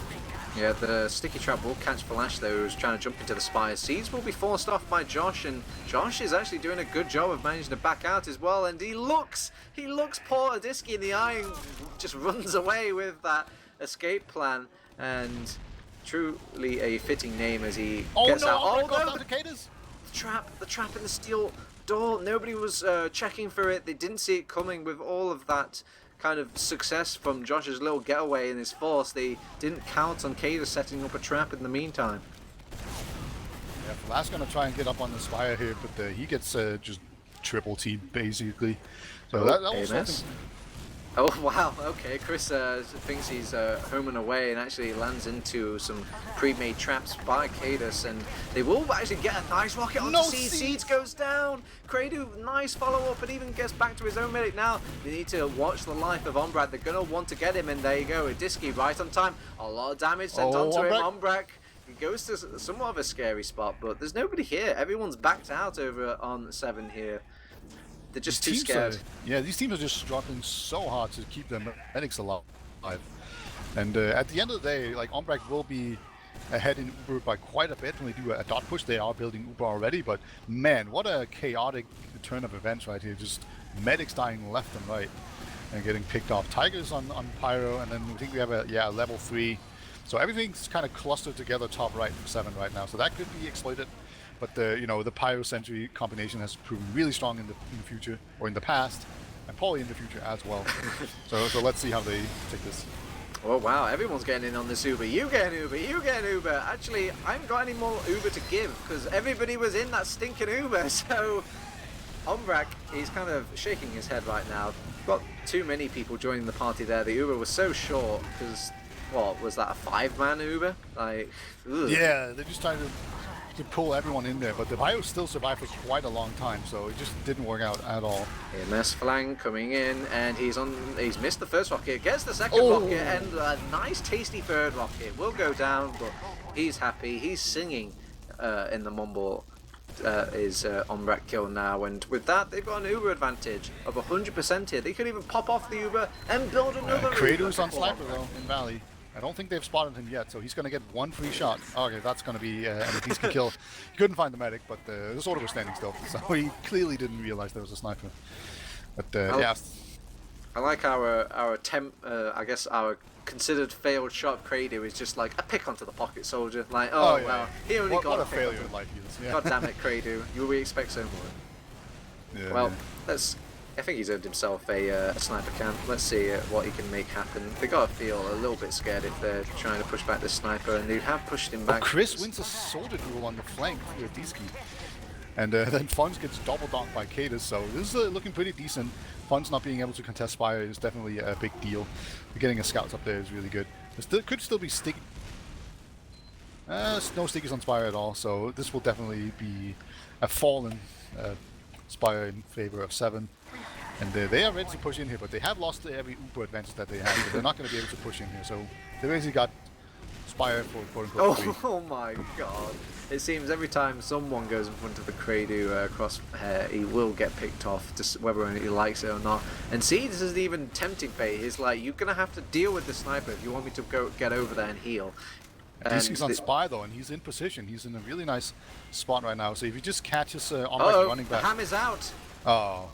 And yeah, they deal with the spy, and they even tried to feed him with the sniper ham, maybe a bit bluntly, but hey, it worked. 100% Uber between both of these teams now. It is just one pick at the end of the day for Ascent, and I don't think they... Oh, actually, no, they want to kind of push the issue a little bit. They've got a sniper, so they're going for an aggressive and an engineer, so they just can't cap at this point. But I think they're just going for... Oh my god, Fader. Calm down, dude. Jesus. It's just... the guy will get a kill, and it just depends who you want to sacrifice, and they have to nominate somebody from the team. Someone has to die. Oh my god, how did Flash not get headshot during that? That is a little bit unbelievable. It's just too easy of a shot for Kratos. Yeah. Usually the hardest shots, the ones where they're right next to you and jumping in the air and kind of have a buff, those are the ones that Kratos wants. But a standing still sniper? Nah, not for this guy. Yeah, he's got a very specific system, and a standing still sniper is not part of that.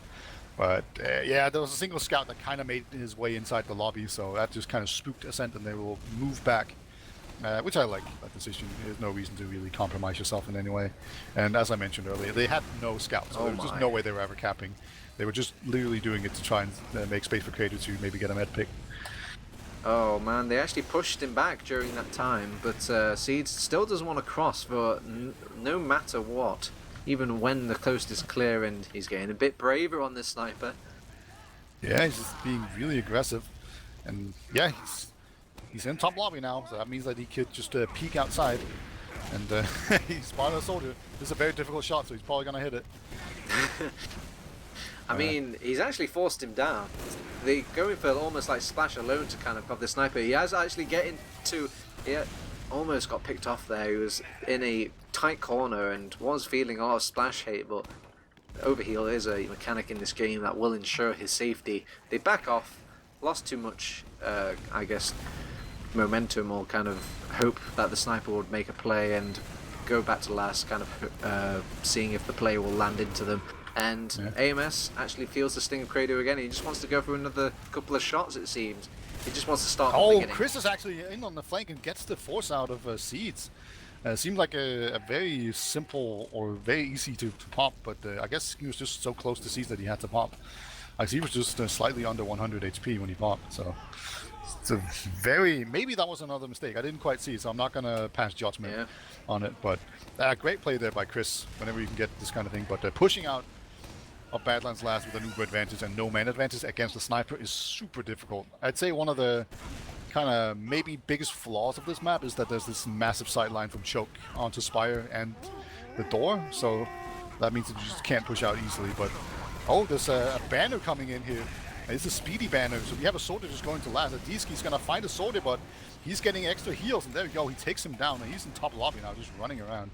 This will definitely force Ascent back. They didn't use the Uber though, so you know, they wasted an opportunity, but they didn't get completely punished for it either. Elocore is down during all of this. A Demoman is a big thing for last point, and this is why, because they've already got cap time on there, and they will manage to kind of pick him down with that heavy weapons guy, but anybody just needs to cough at that point, and they'll cap that off, and they have popped off the Uber now over on Seeds and Co. Funds will get a fat 100% solid one-man Uber on him, but he's a fat man. He can't really chase, so he's going to just settle with the fact that he's alive, and they have backed off. That there's like actually a banner on Madiski here. I don't know exactly what he's trying to do, but just distracting, I guess. There's a scout on Spire, but yeah, Madiski gets taken out. That was a very weird decision. I don't quite understand what the point of that banner was. He just popped the banner and then jumped behind lines while his medic was running away. Peter, I'm a little bit out of touch, so maybe things have changed since then, but I'm pretty sure the banner works for everybody if they just stand near you. I don't know why he's doing these solo one-man banners constantly. Yeah, and Cadus goes down again. Josh powers in there and takes him down with a nice rocket. And then Thalas going down as well is a really big deal. So now Ascent is just in a hugely favorable position to take this. So just, again, Cadus just getting picked off here. He's just playing so far forward, and it just doesn't really pay off half of the time. So he definitely needs to rethink his positioning, I think. It's just so many times now that's just been really letting his team down because they lose the sticky spam potential up in. I just want to remind everybody, it's 0-0 right now. 10 minutes have passed and Kado has still not secured a single round from this Pro-Lands map, the map that he's been so happy with and picking for a good month or two now, when it comes to LAN events or any sort of teams that he's on right now. But it's still we have a soldier, Chris. All right. Well, we did have a soldier. Yeah, so he jumped in. Chris, he's down, and Flash is actually back behind enemy lines. He is the spy class. The secret agent has decloaked, and he's got the step onto Ombrak. There we go. So with that drop onto him now, it should mean possibly a free push for Se7en if they weren't down so many players right now. Yeah, they unfortunately lost Tiger to a sniper as well, and now Fund is threatening the back cap, but what a rocket from the soldier. Oh, Josh wants to walk it in. He's actually spamming him down. He actually I can't believe that worked. He didn't jump in. They waited patiently for the Josh jump and it never came. He just walked up and fired 3 spam rockets at Seeds and it worked. I can't believe it. Yeah, that's some mind games for you. Just sometimes you just walk it out and wait for them to just shoot into the air, anticipating the jump. Just no. And at the end of the day, it was going to be completely even, and to see both scouts here, both Tiger and Scouts on the flank. Come behind. Oh, Tiger. what a rocket from Josh! Jesus. Man, Josh just seems to be at the right place at the right time with the right rockets, Peter. What is this man had for breakfast?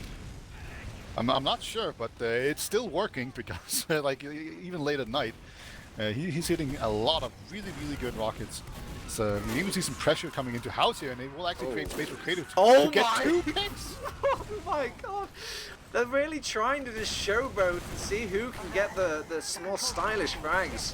I don't know whose name to scream out more, Josh or Credu, and they just both have very, very good just gameplay coming out from both of them, just for different reasons. Credu with the insane aim and Josh with just the insane brain. Yeah, and currently, oh no, AMS just, okay, he does get Chris eventually. It wasn't easy, and Elico actually takes down Tiger. So again, you see Tiger trying to just bully his way in, just bulldoze his way forward, and he's just being taken down. So, like, I think this is also what happened a bit on the other map, where he's just basically trying to make plays, and it's basically just a suicide play, but it's going to look real bad in his fantasy stats, you know? And that's the true tragedy here. But yeah, Josh is also notably on shotgun, and Tiger, he wants to be spy, but he doesn't. I'm not sure. Okay, I guess he wants to change his watch. Well, Credu, still on that sniper. The boogeyman is still alive, ladies and gentlemen, and he's still kind of rotating around, waiting patiently for his kill to be delivered. Oh, the bait in house. That was a pretty neat play coming up from Ascent. They had one soldier in there spamming, while the other soldier hid behind the corner, and then the soldiers just took like a 1v1 because AMS came in there fully buffed, and then Josh just walks around the corner and takes him out. That was pretty nice, but AMS all right, did hit. Peter. So, Flash hasn't had a good run, AMS hasn't had a good run on Spy, none of these players have had a good run, but now it's Tiger's turn. Will Tiger actually come up trumps for his team? Oh, Tiger, he's just gonna walk it? What? But there you go, didn't see it coming. He actually gets the headshot onto him. Credu, what the hell? Can we get like a request for his demo, please? This is just insane. He was only there for half a second and he gets the headshot. Yeah, I'm gonna request a demo, not because I think he hacks, just because I want it. But but yeah, Cease is still up here. It's only Elicor, but he's kind of behind. Demo man up. That means sticky trap opportunity potentially. Oh no, decides to just back out instead. And they saw him jump as well, so that means that they know there's no sticky traps. But yeah, now both Flash and Tiger has actually killed Ombrak with a backstab in a very short amount of time. So Ombrak, you know, he's not going to fall for it again at this point. You know, it's happened twice now. I mean, to be fair, it's not exactly an expected spy position for many teams. I think that's the first time I've ever seen a spy stab a medic around that area of the map. Yeah, Chris is in spawn, and the Se7en team are just pushing in here, and they have sent scouts into lobby, so they could just be flanking. There we go, Tiger with the big flank. This is Tiger's game. He's just gonna try and take some 1v1, but he does eventually go down. But it's bought a lot of space for his team, and Kate is also in lobby as well. Will they chase the Kado kill? They actually forced off the U. Sees and he, oh, I thought he may have dropped Cadus there. And Cadus wants to take the fight straight to them, maybe get some lucky pipes. Not lucky enough, however. Boned.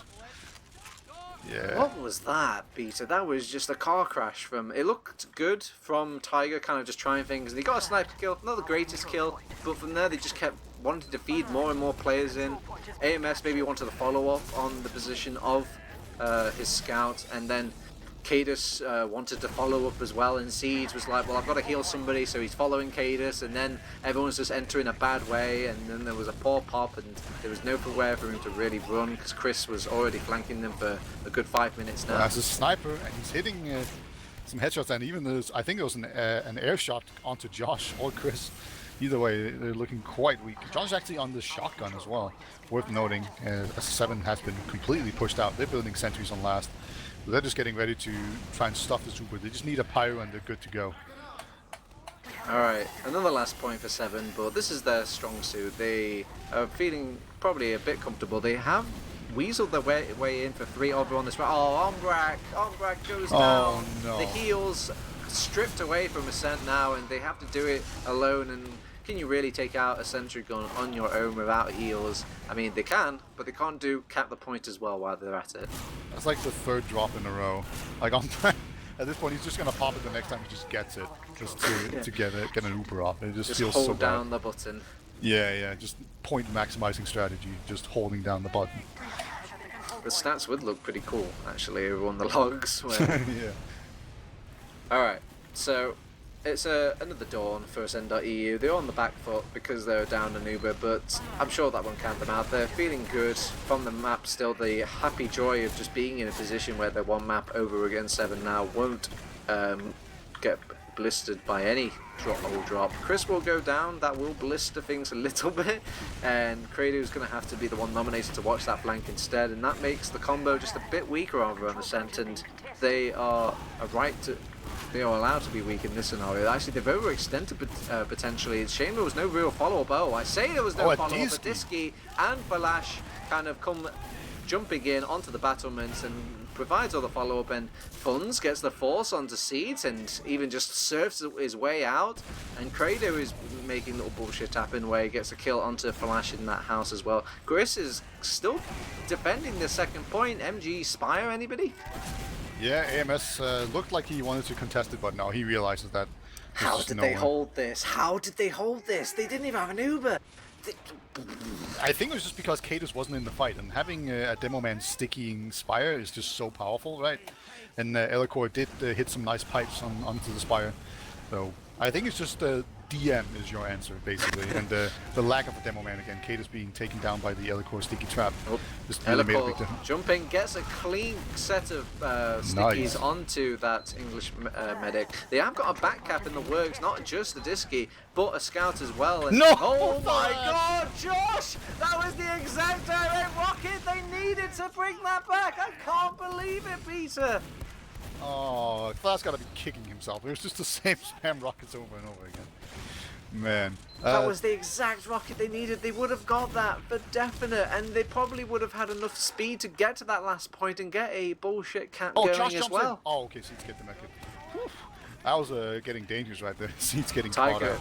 he wants to go for the back cap as well, but they've actually dedicated 2 players to make sure that doesn't happen. It makes me wonder if they actually bunched up in the midpoint and pushed as a team, they would have actually dealt with that anyway. So, for their foresight... Funds is kind of behind currently. Josh has gone down as well. But Funds is in the top lobby. I think he's just pressuring. You know, he wants to make his way onto Spire eventually. But he's kind of being blocked, but he's also threatening to go behind. Looks like he's going to eventually just back off with the rest of his team. So the Uber advantage will go to waste here from Ascent. They just decide it's not worth it to take. Is it going to waste? It looks like they want to push in. I think maybe it was a little bit of a bait, but they do pop off the Uber now. Tiger will force that hand of Ombrak, and Seeds has not forced his hand quite yet. They're actually wrapped all the way around Spire. They're on the back foot here. Elicor's feeling a lot of hate, and it will lead to a kill, and the flank is also a problem over on Ascent right now. Josh is still kind of holding house on his own, but they don't even need to regard house over on Se7en. They're just leaving it. Let the Irishman have a little home in the hills. Adisky tries to make the flank play, but he couldn't quite get there in time. Maybe back in the day when medics didn't run like scouts, that could have worked, but Kate is going to jump Spire, just sticky things off. There's going to be an easy Spire cap for Se7en, and they will have an Uber for last. Just a matter of can they get there fast enough to outpace Ombrak's Uber building. It's going to be pretty close. It's 80% on Ombrak right now. Se7en is in top lobby. So it's going to be very close, but it looks like Umbrecht will actually get it. But Se7en, they're going to go for bottom right. Yeah, AMS, he will jump his way in. Actually, a nice sort of exchange between Chris and AMS. Survives and forces out the Uber. They will pop off now, and they're trying to scramble the point. He will get some kills onto that point. Just on Spire as well, destroys Tiger. He's really capping nice that off, so they can't even just take it slow over on Se7en as well. Oh, Seeds again, another sick rocket onto Gitters. Oh, he would chase the Seeds kill if he wasn't so low on health, and sees the fact that Seeds is firing pot shots at him over on that crossbow. And oh my god, the chase onto Seeds! They get the kill onto Seeds now, and with Chris does die, and funds will go down as well, but they've got to be happy with that. Cadus, Kado, he's in! He's launched up into the sky, Umbra crossing his fingers. But Tiger's still in there. It's only get the kill onto Umbra. Needs to clean up these kills over on Ascent now. Want to keep this push going for them. They will do that. Seeds is the only one alive, but he's got nobody to heal for a good 4 seconds. Flash will come back, and this has wasted the advantage of taking down Umbrak just a little bit after Seeds here, so they won't expect this. Oh, actually, they should expect this because they've got the. Yeah, they can just check it. With the it turned out into like a 4-man suicide to kill Umbrak, and you know, they did get him, but they all died for it. So they lose Spire, no question about it. And we actually see Adiski on Spy. Would he be the third player to play Spy, or will he just be in spawn checking? Looks like he's just gonna be in there, and he's actually on a banner as well, so he's gonna try and build that to. Oh, did he swap off the banner? Oh, he did. Alright, Gem sees all. Tiger is still in that forward respawn, being a pest, and will actually go back onto the battlements, going for the flank around. Back up. John's in there. Chris almost gets the back cap on his own, and you got to feel a bit sheepish now if you're over on Se7en. You don't want to really keep your eyes off this back cap for any reason. A spy could come along and back cap that. So with this, they do bleed AMS. I guess he didn't get the memo that how much the point has been capped, and they don't want to kind of risk it. They actually drop down the pyro as well because he's worried about scouts just rushing that point. So with that down, they actually dedicate a heavy weapons guy to make sure that point is set up. Uber. Yep, they've used the Uber now. They're forcing Flash, and Seas has kind of pulled which way, whether or not he should heal his Devilman on the top or there's a heavy on the bottom. He will actually manage to pull off both, and I expected a bit more follow-up from Ascent there to kind of really pull them apart for their positional play. Cadus is in. He's on top of Spire, and where's his backup though? Seeds is left alone. Hello, Pocket. Crady will get the kill, and Umbrak is left alone, but Josh is not far behind him, and I guess nobody was just really looking out for Seeds. I think Ascent just threatened the back cap so hard that a lot of people went back, and Seeds either didn't get the memo or he was just trying to support his team forward, and he just got taken down. He was just completely alone. But yeah, Se7en, they still have a pretty good opportunity to push onto middle. They have a lot of players and they're pretty healthy, and it's just only Josh against the entire team. But he's just waiting for these respawners to come in. AMS spots the weakness. Chris on the flank gets the easy cleanup kill onto him, and with all that point pressure and that all taken care of for Umbra gets his Uber, this seems like, actually they see if they can force out the Uber, and they're chasing really hard for these kills. Cadus might go down here. They don't want to keep chasing though. There's a back cap. AMS and Tiger, this is the same play that they were going for before, but nobody takes a spam rocket to the face this time. Tiger will start rushing that last point, and who's on the last point? Credo is alive. They're over on the heavy weapons guy, and they actually are losing quite a lot of players during this little retreat last as well. Funds will even out that exchange and go back onto second, and Cadus is the only one to really bully him off that point. I say that any second now. There we go. Okay, the scout was actually needed to really nail home that bully, but yeah, no just second. Yeah. Just a pretty nice run behind there by Tiger. It bought a lot of time, and it just really forced them back. And of course, the initial backup of the Spire was also excellent. So Se7en, they actually had a slight Uber advantage here. I don't think they quite realized it. And also, it is a pretty small advantage as well. So, maybe they're just taking their time and just making sure they have proper heals. But the question is, so far this season, nobody seems to have really been able to break the level 3 sentry on the right side covered by a pyro. That just seems like no one has figured out how to break that. And, this would be a time to, show your special tactics and how to break these things. No, man, you gotta hold those tactics for the intergalactic scene. Oh, Scouts just in. Yeah, Tiger goes for another suicide play.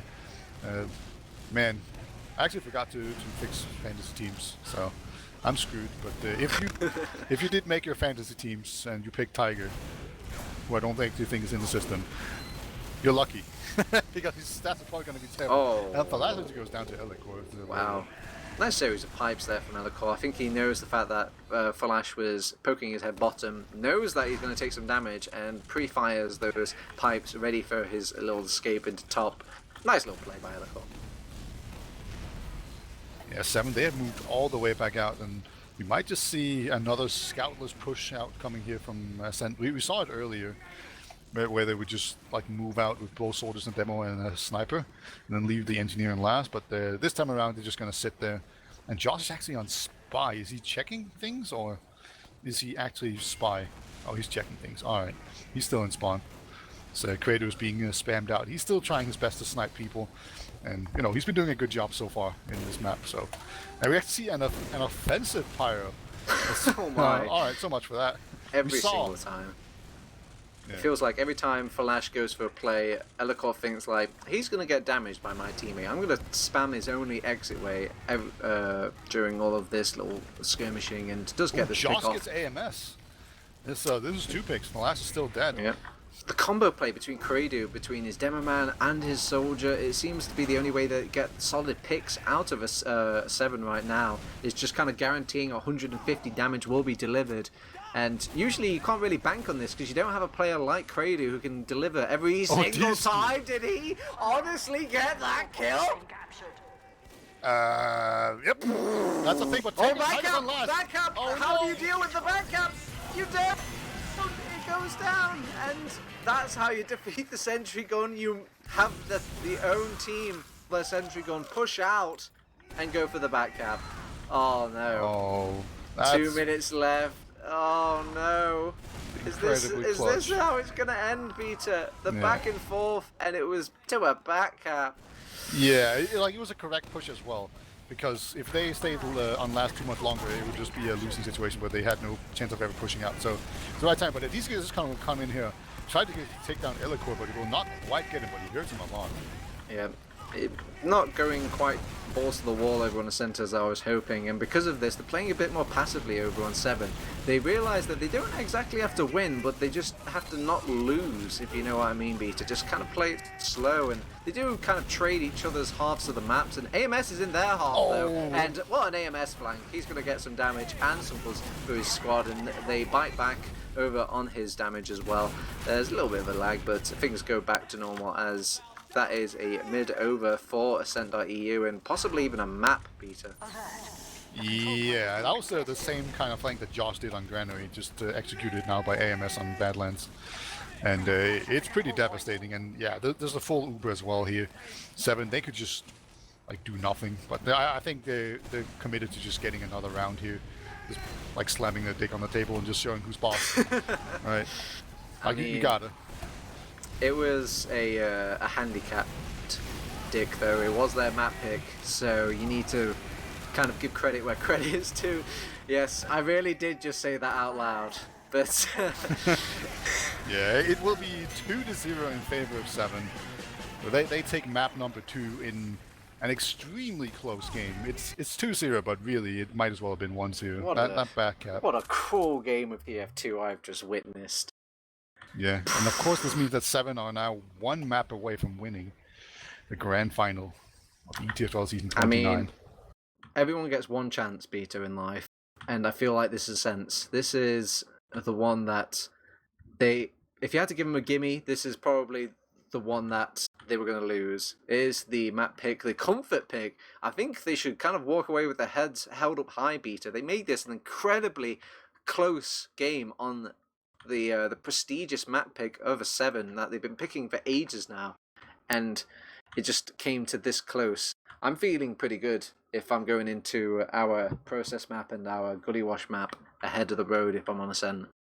Yeah, like you didn't lose because you were worse or anything, right? Like it's one of those tiny things, the tiny advantage that got you that map loss, and like they were containing Tiger and Falas pretty well, I think. Like Tiger, he did a lot better on this map than the last one. Like he had a positive KD, but on the other hand, the last didn't. So just again, just really well played by Ascent, and yeah, they actually had more damage overall than Se7en did, and they also had a lot of opportunities to push last, and they did really well with push outs, except for that one last one. So an extremely close map, and any kind of tiny difference could have made all the difference in the world. But you know, Umbrak did drop a lot, like twice the spy. Yeah. Look at the differences between these scouts, though, Beta. I mean, it doesn't really tie into the victory that they've walked away with over on Se7en, but it seems the scouts over on Ascent are head and shoulders, at least right now in this match, over against Flash and Tiger. I mean, is this a new dawn of a new scout pair? Has it changed your mind at all about which team has the better scouts, or is someone just having a particular good day? Well, Kratos definitely having a good day. Whether or not he's just always this good, you know, you never know. Like he's definitely one of those rising stars that's just been incredibly impressive throughout the entire thing. So, yeah, like maybe I should rethink my statement that Falas and Tiger is the best scout combo, because so far in this game it's definitely looked like Ascent, and having the best scout combo is usually the winning combination that will get you championships. So, you know, even though they lost this map, Ascent definitely has a lot of good points going for them. And also just the fact that they had Kratos, who's been completely dominant on Sniper, that's going to be a huge factor on this process map. You can roll out Sniper to mid if you want to. You can play Sniper on every single point on process, and it's good. So Falas needs to step up his Sniper game if he wants to just contain Kratos, I think. Or, you know, just Se7en organization, which is kind of the weak point, or at least the point that they have the most to prove in. They really need to be on top of the choke points and make sure that Kratos doesn't get an easy look to get any picks, because we've seen Kratos, he hasn't really gotten a whole lot of med picks, but he's killed basically everything else, right? He just gets kills and he just takes that. I mean, Flash strikes me as a sort of sniper that he kind of does it or he doesn't. He doesn't, you know, he comes packaged in as like he's either going to get the kill for you or no kill's going to happen. But Credo just seems to be one that seems to be constantly pumping out damage for any of his team. And that damage is actually being played off. We don't see it too much here in TF2 beta, but these 150 shots hurt. And it is quite an insane amount of damage in a quick burst to kind of think about. And we saw some of these moments. These were the ones that were opening up these picks that we'd usually never see these picks happen in parts of Badlands, where they would get insta kills on Flash, insta kills on Cadus or AMS, or I mean, is this the way to go? Is this the stale breaker? The stale breaker. The stale breaker. That's a good name. That sounds like the name of an article. You know? But Ascent, come up with a stale breaker. I want it on front page. Yep, chop. And yeah, we're currently looking at the medic stats, but we're moving on to the Nemesis stat, my favorite one, and Fun's just eating AMS and the D-ski, being eaten by Kratos. Not a big surprise. Really, it's just scouts eating soldiers, right? Roma is having a poor day today. It feels like Chris, Adiski, they just have to do the unsung job of dying and following up damage. And keep in mind, there were points where they were doing a wonderful job of bringing in the damage, laying the groundworks for the scouts to get these kills and top up their Nemesis board counter. Yeah, you know, speaking of the scouts, though, that's probably the most interesting thing here. Is that Kratos is dominating the last 7-2, and Fun's is dominating Tiger 5-1. Right, so that's a really promising sign. I mean, very promising to say we're going into our third map of the evening beta. It is process, and some people like to think of this as quite a scout-centric map. Yeah, I would agree. As a soldier, it's one of those maps where you tend to not get a lot of damage or like very many kills, but you do make big plays. Because you can do insane jumps on this map. It's one of the most popular maps, in part just because of that choke where you can just slide through and just fly completely all over the place. And in the middle, you can also just get into the skybox very easily. So you can actually have a pretty big impact, even if it doesn't show up in the stats. So it tends to be that, at least when I play Soldier on this map, it's just a lot of deaths, a lot, not that many kills, but like maybe crucial kills, like medic kills, and maybe get in there and get a demo, And you can also just fight them in the sewers. But yeah, I guess the reason why Drac is known for just holding IT in this, right? It's just that's kind of where you shine above all other classes, and nowhere else on this map is that really the case. I mean, not the cruelest of maps, however. I think that's why it's the map that's rise to the seasonal charts in just community appreciation. We harp on this, it feels like a little too much, but it really blows my mind, Peter, that Badlands used to be Best Lands, and everybody loved that map, and now everyone thinks it's just such a bad taste in their mouth, and they just want to play Process when they join up on Pugs. Yeah, I think it's just. I mean, it's kind of unrelated, but I think it's just the doubling of the cap time on last just makes it so that you play last so much longer. There was so many times when people were on last in this Badlands map where it would have capped otherwise, right? Like just a scout or a soldier just on it, like they would have capped it so much, like often. But yeah, it just doesn't happen. So you just end up spending a lot of time on last pushing it. Well, I mean, every map has its crutch, Peter, and I know you've been keeping a very close eye on just like maps in general, actually, because you've got your little map cup that, well, yeah, you still got that going on, haven't you? Or is it the finals? Yeah, I'll share some info about that once everything's said and done here. Anyway, what I'm trying to get to basically is just that maps usually have their one little flaw, but what is the flaw of Process? What is the sort of scary moment for either of these teams, or the unhappy moment, I should say, between both these teams when playing this map? Is there one? Point again. I think kind of getting through the chokes is kind of the big deal with the Process, right? Like there's the big choke, which is just called choke, which is pretty narrow, and then once you go through that, you either have to like hug the wall to get on the high ground, or you'll be on the very low ground. So it's very difficult to like get past that big dip in terrain. And then also if you go through IT, that's very cramped and very short, so it's very easy to spam. And then sewers as well is also pretty cramped, and there's these tiny shutter doors, right? So it's just getting through that can be a huge issue, and it's one of those things that you really need to play around, and it makes this map kind of different from a lot of other maps. And often a lot of pushes just rely on you getting people through the initial choke area so you can have an even fight on the other ground. But we are going live, so it's going to be the third map. Se7en are up 2-1 in maps because they had one more map from the winners bracket, and that means that they just, if they win this, they are ETF2L champions. But here we go. And Cadus is here in very good time. He doesn't have a rollout named after him for nothing, as he is extremely early. Allows him to kind of lay a bit of choices amongst him, how he's going to spend his stickies and how he's going to kind of lay out optimum damage. And a bit of a late turnout for Ascent, but it's like nothing really mattered. Cadus will kind of feel the wrath of some focused fire, and Adiski didn't quite get the back out memo as well. Seas is actually have to take the long way round, and he's getting the back. Medic getting jumped. Oh, nice surf coming out from Ombrak. Wow. Oh my god. Wow, that's a clean wipe over on Se7en, and with Ombrak still alive, and because he took like the fast AMS train to second point, he's already on last. This is like a Froyo tech push here. Oh yeah, this is way too fast. Yeah, Josh gets taken down. Nice rocket there by Adiski. Yeah, they need to get out of here. They're really wasting this. It's a bit over eager. I think Josh maybe thought middle was second or something.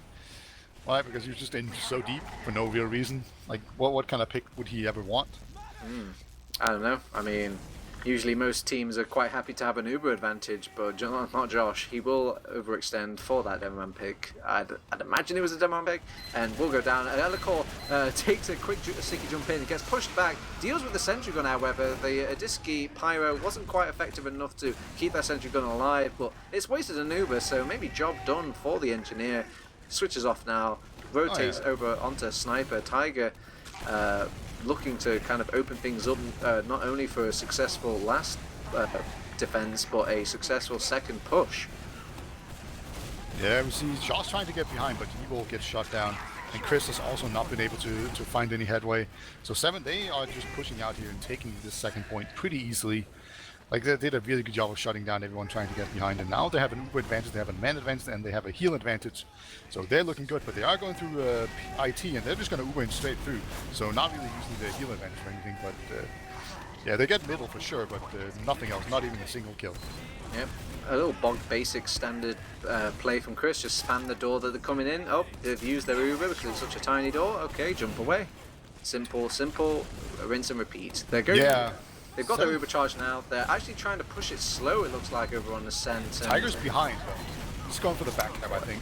Oh no, not the stinking back cap again. Well, they're going to have to block this midpoint, but that's a tall ask for them to do, actually, as it is kind of all or nothing. They're stacking. This could really go wrong. Yeah. Tiger just caps it out, and he's running last, and there's no one there. Wow. Ascent just didn't have eyes on IT. They're going to be punished really heavily. At least there's more than 2 minutes remaining in the match. I mean, that was scary though, Vita. That was an all-in play. If it went wrong, it would have gone spectacularly wrong for Se7en. But it worked out, and it goes to show why sometimes you gotta go all in. You gotta risk it. It's the grand final after all. Indeed. Elico is going to go for the very slow rollout indoor. I think he's just waiting for the soldiers to get in there. I like how both soldiers are doing fast rollouts and trying to airshot each other. It's very, very cool. One's going to be the first one to go down. We have a very quick jump in from a D-ski. Doesn't damage, but gets taken down. But the Seas gets taken down by Chris. And currently Ascent, they're basically blobbing up here, but they're being under pressure really hard as well. Yeah, it's a bit of a not a very synced suicide play coming out from Se7en there. Couldn't really puncture the blob, and the blob was positioned in a somewhat difficult position to fire upon. You've got that rock, you've got that roof, you've got a lot of air time basically for all these scouts, and how can you really fire at a scout if he's just in the air all the time? My rockets don't splash there, Beta. Yeah. Oh, Josh. Oh no, he doesn't take down the sentry gun. Adiski just picks up a sentry gun, and you can actually take it back into spawn with you now. So Adiski saves his sentry gun. Josh really wanted that. It's on like 2 HP as well. He has to kind of repair it a little bit delayed just by the rebuild time, and they've got that pyro up. Adiski, actually I should say Falash, sorry, is using the what do you call that gun again? The flare, that flare gun that bumps people. Anyway, they use the Uber despite the bumping flare gun, and Elikor cleans up the sentry gun quickly, but he's done this time and time again, and they still don't know where to go from this point on. And they decide, oh yeah, we can just pressure the point, kind of bring people onto there, and Elikor can maybe start firing some shots at some of these players. They get the Seeds kill, and Josh gets a little bit more damage, but with only Ombrak alive and no follow-up, they should just be oh well, there goes that avenue. And then Silver Lining takeaway. Yeah, just they really struggle to realize, like, to know what to do. Like, oftentimes we see teams focus on the left side and just jump in very aggressively, take the whole left side, and then focus on the sentry after that. But Ascent, they're opting to take down the sentry first, and just playing pyro around it and really delaying that. So, you know, maybe they need to take the first before mentioned strategy of just taking left side first, and then playing the point to get the sentry on. But yeah, Ascent, they're pushing in very aggressively now. Yep, they will throw funds into the blob, and the blob just hoovers him up. Chris will get a trade kill, which is a bit better than what Funds managed to pull off. Josh seems to be the only one kind of offering any presence on this mid. Goes for an air shot onto a Adiski, but pushes himself back, gets into the waning arms of Ombrak, and they actually go for the arms. Ombrak will just kind of hop away over onto the crate. Nobody was really following up on that because they kind of threw too many bodies into the fire over on Ascent. Will back off and instead just opt to keep Seas alive, who does have an Uber advantage, so I see why they want to hold on to that. Creators on Sniper, and this is what I was talking about in the pre-game. This is something Se7en needs to be extremely wary about, and he's opening a door now. This is stickied. Alright, yeah, good. So Se7en, they just really need to keep on top of these chokes and doorways. Just at every point, just completely deny Creator any kind of space. But it is very difficult, especially if Ascent decide to take sewers maybe. That's a kind of a classic tactic to use, where you just very aggressively take that, and it looks like that's going to be the case indeed. But the doors are stickied. I mean, keep in mind, Beta, they've been in this position before. We've seen this play over on Granary where they were around down and still made the comeback. So 22 minutes, plenty of time in this world for Ascent to kind of Chris make this is in happen. really deep. Oh, he gets spotted by a scout just in time, so he's going to try and make it out alive. Will barely make it. Right now, I kind of ask a question. What has Se7en been losing before when they've been put in this scenario? And it's usually when Cadus gets picked off in a random ass position. Yeah, Or, that's true. so I want to see where Cadus is at all times, and it looks like Cadus is a little bit further back than I usually see him. He's usually, there we go. This is the position where you usually see Cadus getting picked up off from. But it's nice to see that all those kills or deaths in the previous map hasn't really affected his playstyle. Kratos on Spy, and I noticed that Adiski was also playing Spy inside the spawn, so I think they might have just checked it out and gotten it. And Adiski and Chris will trade. Oh no, sorry, Chris actually won that again. So Chris has been winning these soldier duels. Like usually Roma duels are just a 100% done deal where both soldiers just die hilariously. But no, Chris has actually been winning them. Yeah. So, I think this is the point of the game where I also want to turn to the Major. The Major either has a plan or he has a play. What have you got for me here, Josh? Usually you're the one to bail out Ascent when times get rough. we see a soldier jumping forward really quickly. We've also seen Credo Elikor do some real work in these kind of chokes, where he just pipes down people. Like it's kind of absurd sometimes to just look at how he will just get these. Credo has gone Spy again. I mean, this is the sideshow trap. They can't possibly expect a Spy a second time. So, or the third time, or the fourth time. Probably the fourth time to call it the sideshow effect. But he's going in now. He's got that invisibility watch, so he is kind of darting about a bit quicker than the usual Spy over in this class. But I bet this watch is going to make an ungodly amount of noise, though. And they've got some Highlander players over on this team. Yeah, see, Flash, he is a Highlander main as well as Diski. They've heard this a mile coming. Elikor also gets picked off as well. These chokes have been opened up. Oh, the Major gets picked off as well, unless Chris goes for a massive drop onto Seeds. That is a game turning. Oh my god, Umbra goes down as well. Funz is still alive somehow, but God, everyone is just trying their best to make plays between both of these teams, and what happens when both of these teams just keep the plays going? It seems everybody's just at a standstill. These guys really seem just very like they want to drop together pretty much. That's been the pattern. It's like, oh, they're medic drop. I can take a huge risk now. Medics that drop together stay together, Peter.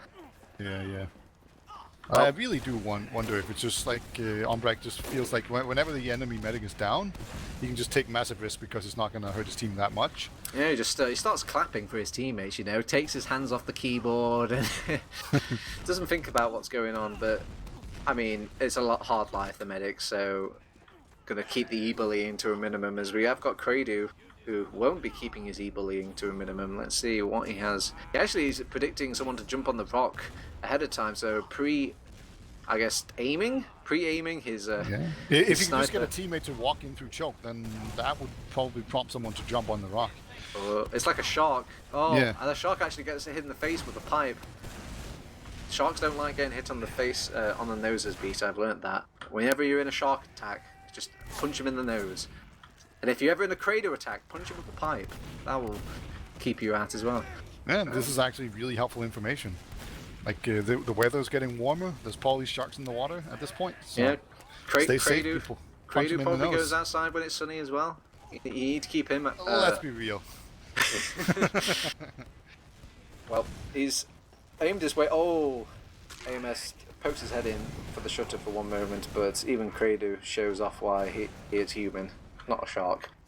Yeah, Thalash is also going sniper, so this is just a full-on sniper duel, and of course, Se7en they're kind of fine with slowing it down. It's not really that relevant at this point, but at some point you're gonna start taking into consideration that Se7en is up 1 point. But yeah, they don't even mind the map restarting at this point and getting another mid going. Yeah.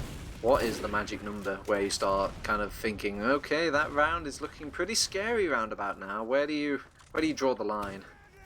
I'd say around well, that depends a lot on where you are on the map. Okay, you're playing Se7en and you're at this point of the map, right? Let's just say we're gonna have a good, God knows how many stalemate on this exact point. What's the timer? What's the minute mark? I'd say 4 minutes left. 4 minutes? Bloody hell, you are... Cold-blooded. Yeah, you're cold-blooded.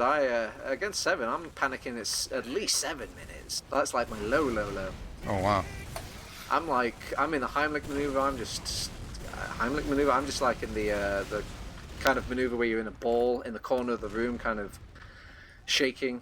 What do I do against a team like Se7en with a round up? This is their power play. This is the Cadus handbook here. Are you not a little bit scared, Beta? Of course I am. 4 minutes though.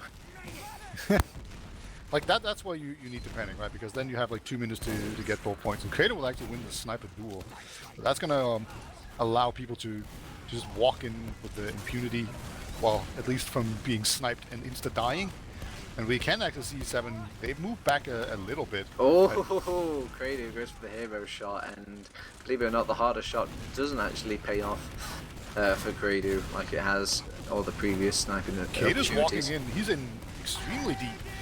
And it's a distraction though for Adiski. He gets on top of Umbrak, but Umbrak, balls of steel on that man. Oh, Chris is in. Oh, he actually jumped away from the medic. That's so unfortunate. If Chris just walked around the corner and just shot the ground, the medic would have had to pop there. Oh, that's so unfortunate for Chris. Where's Josh when you need him? He knows when to just walk it in. Yeah. He was just walking around with the shotgun and go like, oh, that's a medic. I'll shoot the ground. That's cool. But yeah, no, unfortunately not. Very unfortunate from Chris there. And Diski, he's no, he's not even on spy. He's just on gunboats, playing his usual style. Oh, this this stalemate, it's getting up there in time. I was kidding when I was saying that this map was going to stay at this point of the game for this long. You know, we don't have to actually explore this Se7en or Ascent. We can kind of move things forward, and it looks like they want to move things forward with Josh. Josh is kind of having a poke over in this door, and he finds something. The shotgun leads to a kill in 2018. Oh, yeah. It's pretty funny. People have actually begun complaining about the shotgun as if it is a crutch. Like, I remember when gunboats were for like bad people that couldn't aim, you know? But yeah, now whenever you use shotgun, people will complain. But there you go, a very aggressive jump in from both Kratos and Chris, and they both go down. This could be very dangerous for Ascent, but they are baiting Se7en into pushing, so things are not happening. They are slow pushing it in, and without Kratos kind of breathing down their neck, they feel a bit more freedom to actually take this slow push. Seeds is milking it for a long time, and will milk it successfully. Nobody wants to chase Umbrak though. There we go. They will eventually get to the Frenchman, but it seems Josh will get to him first. Gets the kill onto AMS, and they could maybe still defend Chris this. Is in. Well, Chris is out, and Josh is going in. Nobody's really paying attention to Josh over on this flank. He gets the kill onto Seeds now. Umbrak does go down to Tiger, however, and Kratos will get the punishment onto Flash and onto everybody, actually. He's getting the kills off. Oh, no, not the dreaded back cap. Oh. Another back cap will take Se7en up 2-0. That's just so gut-wrenching if you're Ascent. Just... Again, these back caps, like they're not even getting out DM'd or anything. It's just a single player will just slip behind and cap out the point. We're doing 99 things right in this game, Beta, but if one of them isn't dealing with a back cap, then I've got some very sad news for you. As they have got a Diski kind of going in really, really quickly. As nobody's really turned up to the mid on the set, they're going fashionably late. On their arrival, as AMS will throw himself in, and because of that powerful rock pit, oh my god, well look at that bomb, that kind of defies the rock rule, but it's just an Umbrak kill, and with Seeds still alive, they could still make this work. They've got the double Josh scout is in chariot. very aggressively. Oh, he does hit a nice shot, so, and there we go. Kratos hits the follow-up, and oh my god, Elico actually gets Tiger as well. It's Chris against Falash. Chris doesn't know where he is, and Flash doesn't know where Chris is. He hears the drums. He actually hears the rockets first, and AMS is here to crash the pot. Oh, nice to right. Nice, like Chris. But we'll slow things down a little bit. A scout down means only a 2 times cap, despite being 2 players on this point. And they have to dedicate one of those players to just keep in the doorway, and it's just a measly soldier. You can just weasel your way past that soldier anyway. And it's time for the second mid beater as we're going straight into it. They won't get the point capped off just by the head start rule. And Adiski wants to be the one aggressing onto this team, gets out as well, but Tiger follow-up was the one that was punished for Adiski's sins, and they send Chris in to kind of follow up instead. Josh is kind of just surviving and dishing out a bit more damage alongside his teammates, and the slow grind works the way of Ascent. Eventually they will get that midpoint, and fundamentally important for the Ascent team, Beta, is they will keep Ombrak alive with that Uber advantage. Yeah, they've been struggling. Tiger's still in the spawn here, so he's gonna try and see if he can take down the medic, I think. Last time Tiger was looking through a spawn door. Close. Jeez. I think he just gave him like a shave with a bullet. Like, that was right above his head. Oh man, Ombrak's on fire. Ombrak's really on fire. He has to use these Uber against the flare gun there. They will get the pick off onto Tiger, and they've got the sentry gun somewhat early, and they're pushing the point now. It looks like much more of a solid plan coming out from Ascent despite their last mids, and they're pressuring this off. Cadis is doing a wonderful job of actually keeping the pressure onto the point though, but he's just a man, and a man can't kill everybody on his own. The comeback is begun for Ascent. Yeah, what's a man to a funds? What's the funds to a non-believer? That was a terrible singing voice.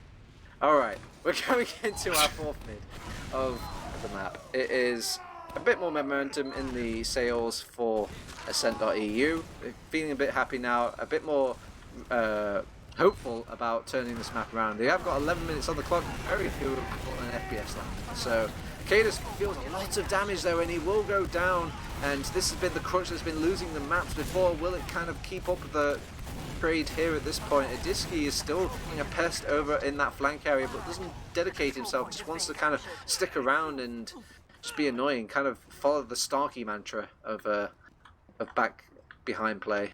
That was like 4 1v1s going on in his middle. It was very weird to look at. There's just no real focus fire going on. But here comes Adiski behind. I don't know if he has the market garden or not. He does, but he misses. How did they not know? Oh my god, no, Cadis has got trapped onto it. That is so poor. Like, they knew the soldier was behind. That is such a massive mistake by Ascent. Now there's even a scout behind though. Tiger will get taken down, but that is just face palmingly bad by Ascent. I think if you're not in that second point by the first 3 seconds, Beta, you need to realize, okay, we're in a very abusable territory at this point. We need to just literally back off and deal with the soldier that at this very moment. We can't really risk it. And at least have eyes on it. He jumped in with the market garden, missed the market garden, still got the what I'm basically going to call it force. But yeah, Adiski does go down to Chris here on the flank. Chris going to be in lobby. Going to be ready to just jump out here onto the Se7en. They're making their way forward. They're just trying to conserve their Uber at this point, and it looks like they will succeed in doing that. But Ombrak is just on 80%, so unless he drops it, he probably will get it in time. But it's not a 100% deal, that's for sure. Okay, so they've gone in. They've somewhat gone in for free. Seeds pots off very early. They get the quick kill onto Chris, who was just in there to get the force off. Ombrak does get that Uber that you were talking about, and because the kills just kind of throw their way into Josh is onto the medic? Nice. He just waited it out. AMS? Oh no, not like this. Not like this. There's nobody on last. Not like this. No, Chris, he was just hiding in bunker. Chris, please. You've got to kill this soldier, Chris. Oh, thank God. Chris is a hero. But man, could you imagine if that happened? I'm pretty sure there's people disconnecting from this server. I don't think there's many players that could handle those levels of tilt there, Beta. Yeah, oh, Credo actually just beats Tiger. And then Thompson writes noob in chat. I think Tiger like got the medkit as well and still lost. Well, I mean, he's on spy. Psychological warfare, and it has been a long time since the spy plays happened, so Ombrak is probably not... Oh, actually, here's it! Ombrak! He didn't fall for Highlander main. He's still alive, though. I mean, but he's caught out now. They know about the spy. They know about him, and I mean, to say they know about him, they're not turning around as much as... Okay, they've got scout surveillance, that's why. So, with the Uber charge over on this this one door, they will pop off quite early. They get forced by Cadis's pipes, and the Uber hasn't really been put into too much use. Elocob will instead just bombard the sentry gun from afar, and they're just content to hold on to left-hand side. But what's the plan from this point, Beta? They're just kind of sitting around. Josh will go in and get some nice damage onto them, forces out the Uber, some nice cap time, and not too many kills to say. An Uber has been popped out by Se7en, and they're making the repush in. They want to pressure this point and get some kills, but they didn't count on the Adiski meeting them at that choke, and Tiger following up as well. Yikes! They didn't get a single kill. Everyone just got completely out DM'd. And Se7en, they were just ready for it. So that was a bit too aggressive from Ascent. They could have just backed out and played it slow and held second and then been on even Ubers, but they decided to go back in and play it fast, and they got punished for it hard. And they just expected everybody to be on that point beater, and I guess there were a few people, but they kited the damage well. It was just that movement, and maybe it was some of that movement that you were talking about with these scouts. The movement has saved them in this map, as they are pushing back Ascent, who should be pushed back at this point. They are lacking an Uber charge to compete with Seeds. If he builds the Uber, where is Seeds? There we go, he's on 98 for at least a good 10 seconds now. There we go.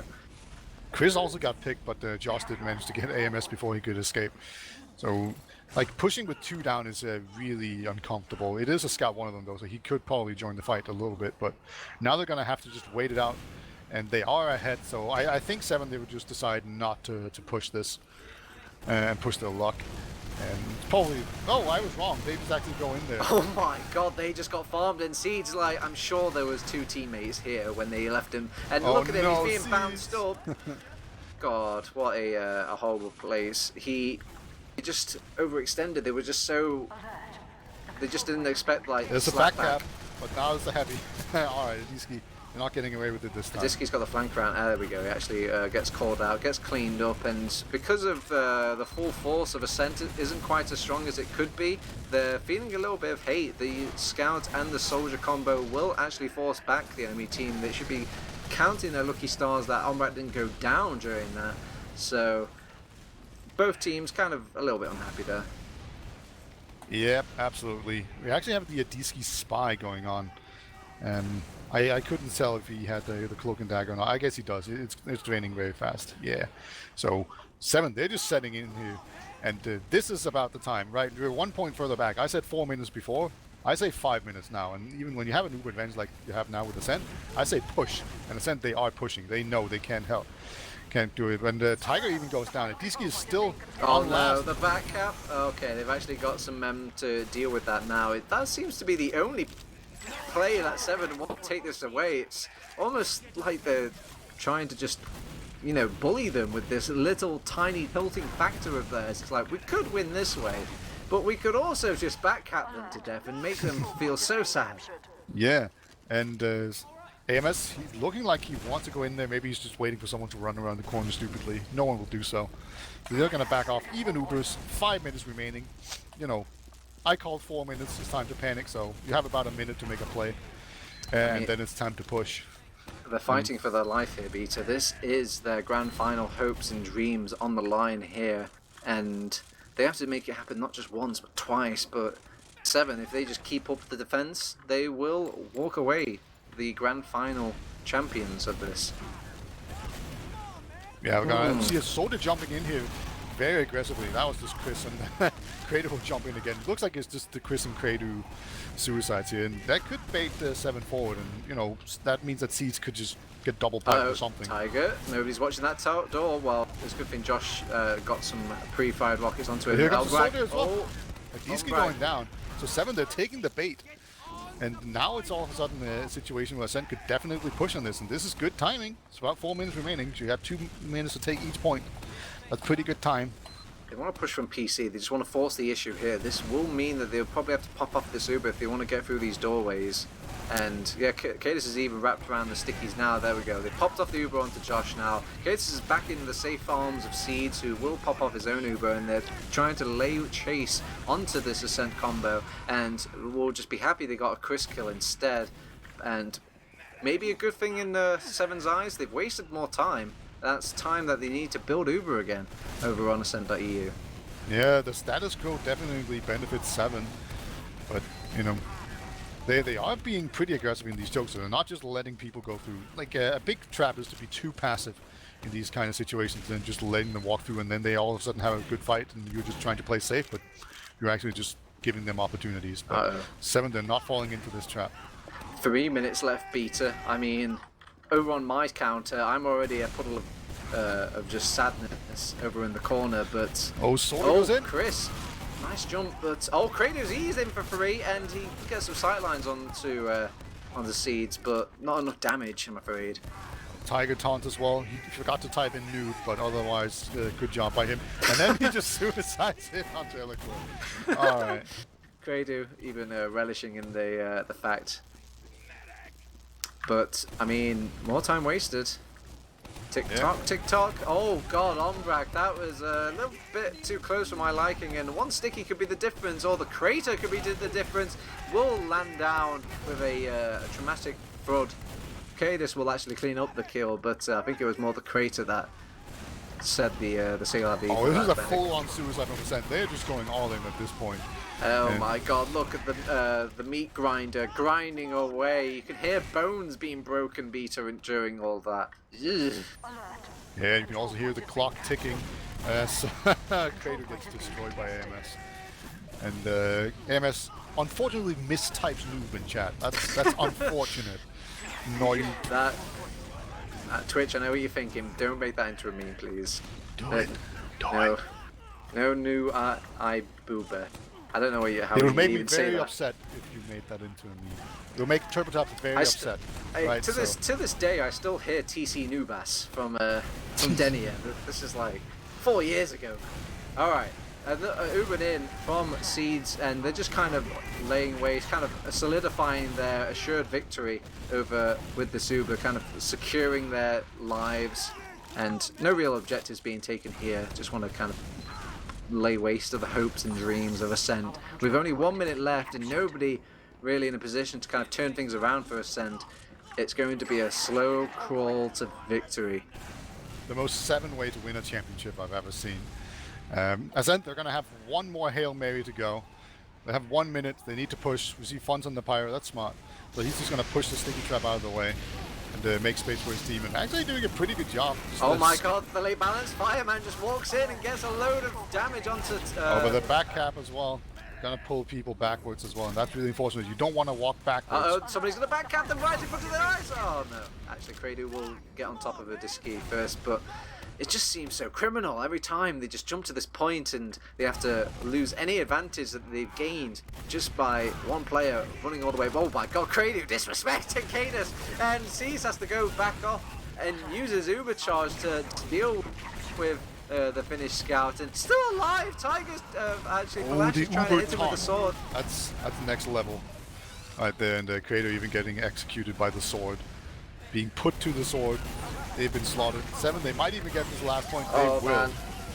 Say it with me, chat. 4, 3, 2, 1. It's happened. They've Se7en lost. are your ETF2L season 29 Prem champions. It was a hard road. There was a lot of roster shakeups, a lot of hardships, but they got there. And what a hype final step, Beta, though. Those first two maps, I mean, even this process map was very back and forth at one point. And the backcaps, I mean, maybe a bit salty for the players, but who doesn't love a good backcap to watch? It's one of the things that kind of throws a spanner into the works of what looks like a perfectly happy team. Yeah, that's... I mean, in a sense, to their credit, it didn't seem to like break their spirit or anything. They just kept on playing, right? And they didn't seem frustrated or anything, or in any way really upset about it. Like, they didn't play like it, at least on process. So, I mean, good play by them. They might not be upset at the backcaps, Peter, but I know what they will be upset with. I think they will be upset with this whole upper bracket gimme round, or gimme map, I should say. And when you're playing at this sort of level, at how well you're playing in these maps altogether, do you think Ascent are kind of questioning the whole what ifs of ETF2L? No, I don't, because they already, like, they lost in the upper bracket. So this is the most fair way. It just doesn't make for the most hype kind of finals. So, all right, so this is actually better for the players, I'd say, in that, like, the winning team gets this massive advantage from winning in the top bracket, and that's how it's supposed to be. It just tends to make for less hype finals. So just the fact that we got some really nice maps out of it is actually a massive boon for everyone. Well, let's have a look at the boon over the logs. I mean, we have to. It's tradition at this point. What sorts of names are being outlined for you, Beta? You're the analysis guy. You're the one that should be laying the blame or the shame or the the happiness or the MVPs? We Who's talked jumping out about at you? the scouts being dominant, and we were wrong. Look at that. It's just the soldiers. Like AMS crushing it, 23 and 13, top damage. Elico was doing fine. Kato's doing fine. Like lots of damage. Josh was doing good. Chris was even doing pretty well. And then Adiski, looking kind of rough. But, as I said, he did have big plays, and that's kind of what tends to happen here. But, but damage-wise, all the scouts are doing pretty mediocre. And then Kratos doing well. Falas was doing well. I mean, I want to give a little bit of a nod to Cadus because we were kind of harping on his maybe not overextensions, but just the deaths. Like they were deaths. Okay, Yeah. we may not know all the facts, but one thing's for certain is he was dying, and they would prefer he didn't die. So he has done a lot less of that in this map. Whether or not that was just tailored to the map or tailored to any sort of change or something coming out of Ascent, I appreciate it for Se7en. If that's Arcadis is just dying a little less, and that is the real difference maker, I think, going into this process map, was that little fact. Because AMS, we can harp on him all we can, but he was doing solid on probably every single map tonight. Yep, absolutely. And I thought Ombeck dropped twice to Spies. I guess not. He had one drop. All right, but you see both. Is this like almost the exact same heal percentages? Yeah, it's extremely close. So basically the same heal spread. Yeah, look at that. Like 29 like demos, 22 in is pocket. Between like probably Kradu playing sniper so much. Oh yeah, I think right. But he's like 1 percentage point off on all of them. That's crazy. So very similar play styles. It might have something to do with the stalemates. It's a lot more obvious who to heal in a stalemate, I think. Whereas in a big dynamic fight, like you usually make choices, and some people will choose to heal soldiers a bunch, some will heal their scouts, some will try to keep the demo man alive. There's a lot of decisions, and it depends on like who's getting pressured and whether or not you think you can save people and all that kind of stuff. But in a stalemate, it's a lot more cut and dry. Just heal people that are forward, and then heal people back up and such. Yeah. Well, I guess this is it, Peter. This is the journey, the massive marathon of a season, and it's over. I mean, what can we take back from this experience? What can these teams take back from all this experience? Has it been a good ride? Has it been a harsh ride? Let's review. Well, Se7en can definitely be very happy that they were able to do a big roster shakeup and still win the season. But you have to give props to Ascent also. Like Ascent, they're really making a rise to the top of the league. But I think we have some interviews actually lined up, so maybe these guys can help us just review everything. Yeah. What an excellent segue into our interview portion. So we do welcome in most of the Se7en lineup first, as we actually share the same Mumble, so it's quite easy. We could just drag them in here if we really wanted to, but they've come of their own Discord. And I want to welcome in AMS, Pocket Soldier from Se7en, into the channel alongside Seeds, the medic, and Tiger, the scout. Welcome, guys. And we've also managed to just drag in Ombrack at the last second as well, over from Ascent.EU, the medic man. That's me. Right, it's him. Okay, let's start off with Se7en. Se7en, congratulations, you've won the season. How does it feel? Epic. Yay! Seeds, AMS, are you feeling epic? I think AMS went to pee. I'm feeling relieved. Probably not as relieved as AMS right now, but okay. Okay, alright. Guys, I've got to know, were you expecting it to be this close going into it? What were your predictions going into the match? Tiger, Seeds, come on. What? Someone needs... Tiger, I was expecting to win. Yeah, but was it going to be this close? Was it going to be... Alright, okay. Seeds, how about you? Have you got any more fuller sentences for me? I didn't expect it to be that close, judging from our previous... Like, it was really dumb of me, but the scrims the night before gave me way too much, confidence. Why, what happened to the scrims the night before? They had a really close game versus a team that was a Bad. lot worse than us. Wow. Judging on scrims.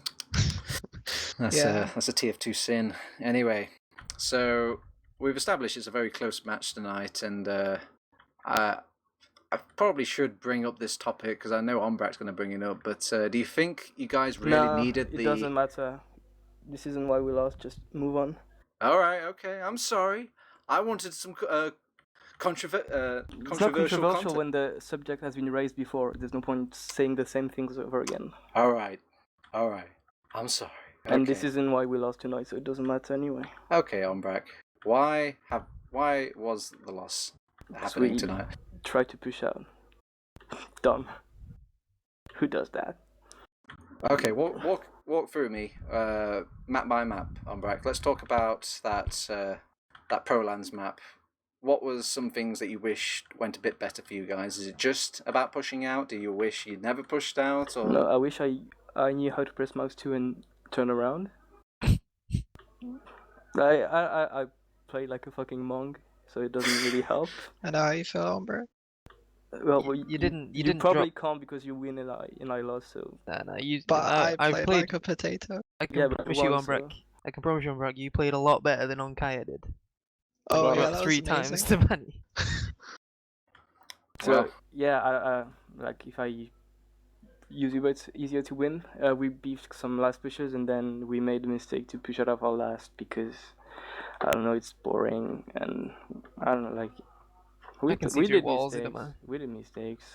We shouldn't have made, but I think, like, of all the rounds we conceded that actually mattered, like, I'm not counting the last one on Badlands and the last one on Process because they're kind of irrelevant, but okay. that was how many? 3 backups or something. So that was be close, and that was kind of silly mistakes. We tried, and that's just the rise and fall of Ascent.EU, I guess. All right. Well, you weren't the only ones tonight. I mean, it was a close match, so it means mistakes were happening on both sides. Tiger, Seeds, AMS, if you're back from your pee break, can you tell me what went wrong for your team? Did you wish would have gone better? Chaotic. Like we People get choked. into a team fight and everyone would start yelling. Yeah, this team doesn't really have experience of like this lineup doesn't have experience of playing games that actually matter. Besides like officials that don't really matter that much. Like you can lose officials and still be fine, but I feel like this was the first time we were gonna test it in that way. And like January was pretty horrendous on comps, and like I was a part of it as much as everyone else, just like making stupid feed plays all the time and just being really hectic and really into it, kind of just choking under the pressure a little bit. Would you guys say you fixed it at some point during the long? Yeah, the Like last maps. 2 maps were pretty... Well, the end of the second map and then the last map, we were Who pretty was good. who was the calming presence? Who was the one that was like, okay, guys, we're talking too much? Cadence. So it's Cadus. It's always him. Cadence. Yeah, I think Wouldn't it was say so much calming as shut the it- fuck. Shut Yeah, the it was more of a Shut the mixture of fuck. like we would like, after the second map, it was just like a big sigh of relief because we just won like right at the end pretty much. So everyone was sort of like a weight off the shoulders because we didn't have to play a golden cap, in which like if we lost the next map, that's it's game over. And then the third map was just sort of we got into our groove, and then it just went well. Now, I'm going to do my usual trek of talking about the maps. I know some of you guys like to say, oh, we're good at all the maps, or the maps don't really matter. We play da-da-da-da-da. But did the maps at all play a part tonight? Do you think that maybe if they were played in a different order, things might have changed up a little bit, or was the maps crucial to how things worked out for either team? I'm going to question this to Ombrak first. We knew how the map pick would go. We knew they would ban product. I think they knew we would ban Sunshine, so I don't think there was much of a surprise.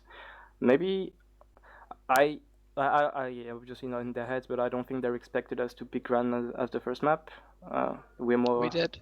You DC did? was like, Ombrak's gonna pick Granary, and then 2 minutes later, Fellows were like, "You absolute madman!" And DC. Well, what a madman, because that wasn't my decision. I guess he's very smart, but Whoa. apart from that, I think map like us going on ground was okay. But apart from that, I don't think it really matters. What about, so do you think do you wish you played Gully Wash instead of Process? No. We could have picked Gully if we wanted to. So I think as long as we get Sunshine out of the picture, and as long as they get product out of the picture, like the 4 remaining maps or the 5 ones, they're kind of the same for each of us, like for both of the teams. So I don't think the maps really matters. It's more about momentum or stuff like this. You just have to see they started really strong, and then we on the first map they got around really quickly, and then we kind of went back into the game and we grinded out and got the maps. And you can just see on Badlands we played well right from the start. They got the round really late, like Tiger said, probably a relief. And then as soon as it's a process, they get the round. So I think maps don't matter as much as momentum. Okay, all right. Now, Tiger, Seeds, AMS, it's probably a little pointless asking me if you would change it because, you won the game, but maybe talk to me about this product ban. This ban that's been looming over the Team 7 longer than some of you guys have even joined in. Like, did you guys even talk about or even theorize, possibly even cater the idea of not banning product? Not in the No, slightest. we've played them out, so no. And I joined the team after they played that map. So that's just how bad it was, So I guess. that map is just never in a million years like that. The team could all be replaced by all different members, but as long as this team's called 7, they're going to ban product. Well, it's not so much that. It's just maybe if we'd have practiced it and found out we were pretty good at it, then yeah, maybe. But Yeah, it was just a map of course we we're didn't gonna play. look into it like in the future. Like of course we want to get good at it, but there's just not much time to do that during the season. Like we had enough work to like get ourselves to be good enough on 5 CP to win the season. Like Viaduct was just a whole new this is a completely different game, and like we got rolled in the official on it, and we haven't we streamed it once after or something. So okay, yeah. All right, okay, I can respect that. Now, a fun question. I want to know if the fact that you guys have played, I guess it doesn't really apply to Tiger, Seeds, and AMS too much, but I guess it's the only question I've got for you, Ombrak, is just the LAN experience. Like the fact that you've played with Cadis, you've played with Adiski, you've played with Flash. Did this help at all in your gameplay tonight? Did you feel like, oh, Cadis is going to do this, or Flash is going to do this? Not as much as like individual plays, but we kind of knew what to expect as a team thing, like especially on Badlands, because before LAN we used to get owned by 7 on Badlands. That was like 5-0 in 15 minutes all the time, and now it was really really close. And if we had dealt with some situation better, we could have taken it. So, but it's not as much as playing LAN against them than just playing over and over again with them, playing with players that actually realize what the mistakes are and trying to fix them. So it's more like a big thing just stacking together that makes it easier to play against them. But LAN helped, but I wasn't micromanaging my team. I was like, IDC is gonna bomb here, we're gonna kill him, and then Talas will go play. This isn't how it works, because these players know how to adapt as well. So all right. AMS, Seeds, Tiger, you can answer me this. Was Cadis saying anything like that? Was Cadis going like, oh, Ambrak's going to do this, or Kradu's going to do this? No. No, Cadis just told us to stop being fucking stupid after the first map. We predicted Credu on Sniper a lot. Like, it was fairly evident when he was going to go Sniper, and I think most of the time, apart from on a bit of Badlands, we were able to shut it down pretty well. Yeah, we don't really counter-strat any team or anything like that. We just focus on our own thing and make sure we play our game to perfection, and that's how we win everything, basically. All right, well, guys, this is not just this match. This is the entire season. We're done. It's time for a little break. Thank time God. for some shake-ups and rosters and all sorts of little See you in 3 months, guys. Essentials Cup. Yay! Oh yeah, there's those And things. Hogs TF. Yeah. But I want to just maybe review the season a little bit, just kind of get your impressions, or maybe even know what's going to come in the seasons ahead of time. Now, does anyone have any sort of things that they're going to take away from this season? Is there anyone, oh man, this season I've learned about this player, or I've really liked this moment? Has anyone got anything you'll remember about season 29 of ETF2L? I'm going to start alphabetically. So AMS. Wait, I didn't hear the question. I was distracted. What's your favorite moment of season 29? What have you learnt from season 29? I hit a pretty cool air shot on Gradu in Granary. That's probably my favorite moment. Was it on mid? Yeah, on mid. Yeah, that was a pretty good one. Yeah, it was pretty cool. Of the entire season? I don't remember the rest of the season. Alright, fair. How about you, Ombrak? Have you learnt anything grand from this season? We've lost 3 games, the 3 against 7. A 7, just the big boogeyman. And that was your favourite thing? Well, it doesn't have to be your favourite, just something you've learned from season 29. What you gonna, if you think season 29 in 2 years' time, what are you gonna remember? That people are retarded. Jeez. Seeds, what about you? This has got to be a big season for you. You've got to. There are too many moments to count, but it's been a blast. Really, it's been amazing. What about you, Tiger? Is this just another drop in the bucket? No, it's I've learned how to play a bit differently rather than do my usual shit of hoping for the best and holding W. Now I sometimes hold W and hope for the best. Sometimes, yeah. Sometimes. I learned something else, TurboTabs. Oh, what did you learn on Brad? There's a lot of inconsistency in the ETF2L admins. I also learned something else really? as well. I'm We didn't like I thought we weren't going to talk about. No, I'm not. We talking gotta do just- this. I'm not just talking about maps. That's my point. Oh right, okay. There's a lot of I see. I see the elephant in the room now. My bad. Okay. And so- I think when people remove rules, they should notify people. Thank you. Mookie, get on it. Not only Mickey. There are things that haven't been raised yet. All right.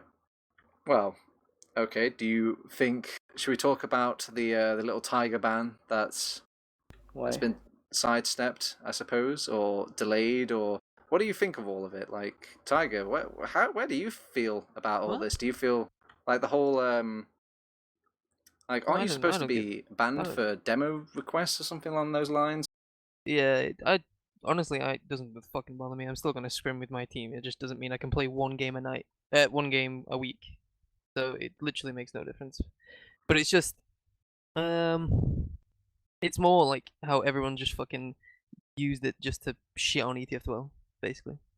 So, the admins are inconsistent when they've done the exact same thing they've done every other time. It's just because someone's in playoffs. I don't know. How about you, Ombraki? Are you upset at this? No. I think this is fair, and this isn't what I'm talking about. What I'm talking about inconsistency. Right. So I think that Tiger was able to play. I don't care. It's fine. Okay, what's the inconsistency I'm unaware of? Well, there are the things that Mookie raised. Like, this is going to be like appear as I'm getting really salty. I'm not hiding behind things why we lost. I think they were a better team. Alright. This isn't excuses, but I think for the future it will be way more healthy for the league to be more transparent about rules. I think, like, for example, before you weren't allowed to use a Merc for more than 3 officials during the same season. That rule was a thing, and it got removed, and I don't think everyone was notified of it. Right. Okay. To be honest, I didn't know that was a rule. That was when Shoki played both for Epsilon and a German team in Div 3 or something like this. And yeah, apparently this isn't a thing anymore. But yeah, like, there's no point going over everything. People have made that way better than me in the past, and will do it better than me. And this is not me hiding behind excuses to explain why we lost. This is just that I think for the league overall, it's better if we take some time to actually sit on the rules and see what are the bad ones, see what we can improve, and make it like so everyone is aware of everything. Yeah, like, I'm not denying at all that, you know, me fucking up not recording demos. Yeah, I'm not. No, I'm just saying as well, like, because the other rules as well. Like, it is my fault. Like, there was no one else to blame apart from me. I just forgot to upload demos. Like, but I can understand why they do it, and, like, you know, the potential of, like, cheating or whatever is there, I guess. But I don't know. I think maybe they should notify you if they need your demos, because the first time my demos were requested, I just didn't know. Like, no one told me. I really just had no idea. So then the second time I got the 2 week ban. Can you get like an email or something? Email, but it's only, like, isn't yeah, only but Team I Captain don't who really gets the email? I don't know. Like, I don't check my emails for ETF2L I had that messages. with a team member when I was in Div 2. I asked him if he'd recorded a demo, and he told me he'd never recorded a demo in his entire time playing TF2. Hacker. All right. Shout out, Amic.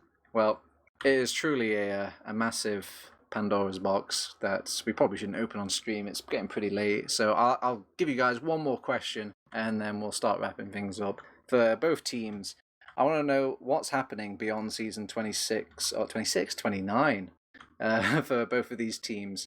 So, AMS, you've been awfully quiet. What's happening with Se7en, brother? We don't really know yet. We just know we're gonna keep playing. As long as Cadis is playing, the team is alive. So that's what we're doing. Like, Seeds, Adiski, and Tiger are all kind of trials. But as far as I know, we've really enjoyed this lineup, and there's potential we keep playing just like this too. but we haven't really like thought about that too much. We just focused on this season and winning this season and seeing how these guys do, and then working from there.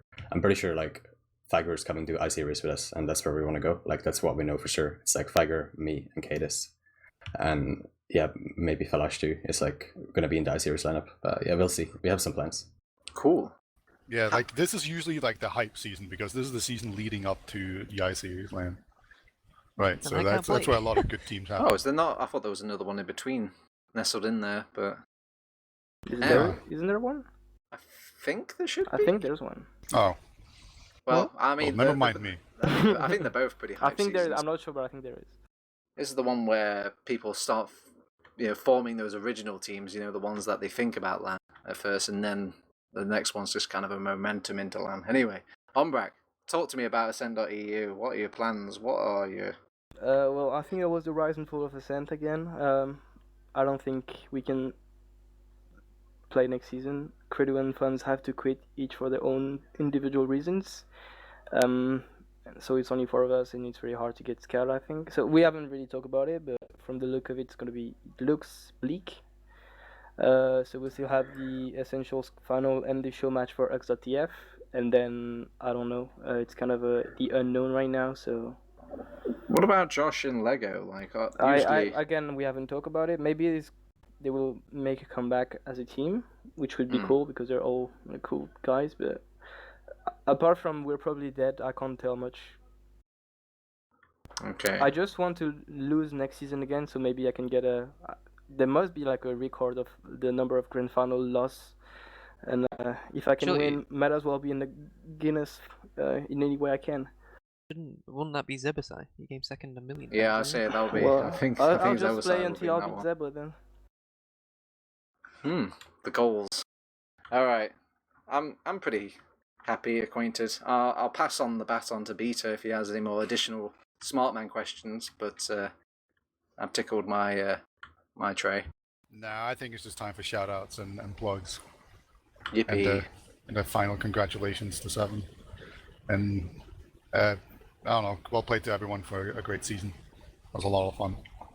But yeah, let's just do some shout-outs and then we'll do a bunch of plugs here at the end because there's a ton of stuff happening in the TF2 world coming up this off-season. All right, AMS, start us off and I'll shout out. Big shout out to Cadis. I'm a big fan of Cadis. He's still really keen about the game and trying to make us good every day. And he's like today he once again just saved us from basically losing and being really bad. Like he's just the perfect leader you could wish for in a team, and I'm happy he's still playing because it motivates like everybody else to keep going. To have a legend like that in the lineup, So shout out to Cadis. Ombrak. Yeah. Shout out to my team for being good and deserving better. Shout out to Se7en for winning. I hate you. This is genuine. I actually hate you. Shout out to all the people who played for us this season. It's like Medical Corback, Nuthouse, Flu, people that merc really efficiently. Thank you. And Vanny as well. And Raptor and Lucas. Fuck. I shout out Raptor. I'm so... I need to clean. Shout out to you guys for casting the whole season, or pretty much almost the whole season's really impressive job, so thank you. Shout out to Mela, shout out to Uber Jane, shout out to... yeah? How many more? It's grand final, like, I'm dead after this, so I hope you're not in a hurry. Shout out to Chad, shout out to Dasha, shout out to Anna, shout out to Babs. Is it done? Oh, okay. All right. Seeds. Shout out to Show me this quick. TurboTabs. God damn it. Snack, Phelps, Capocar, Joe, Matt, KN, MKCat, Rivka, and Se7en. Thank you to Se7en very much. Tiger. Shout out to Se7en. Shout out to Ascent. Shout out to Seeds for going from Div 2 to Prem, winning it Thanks, in Tiger. his first game.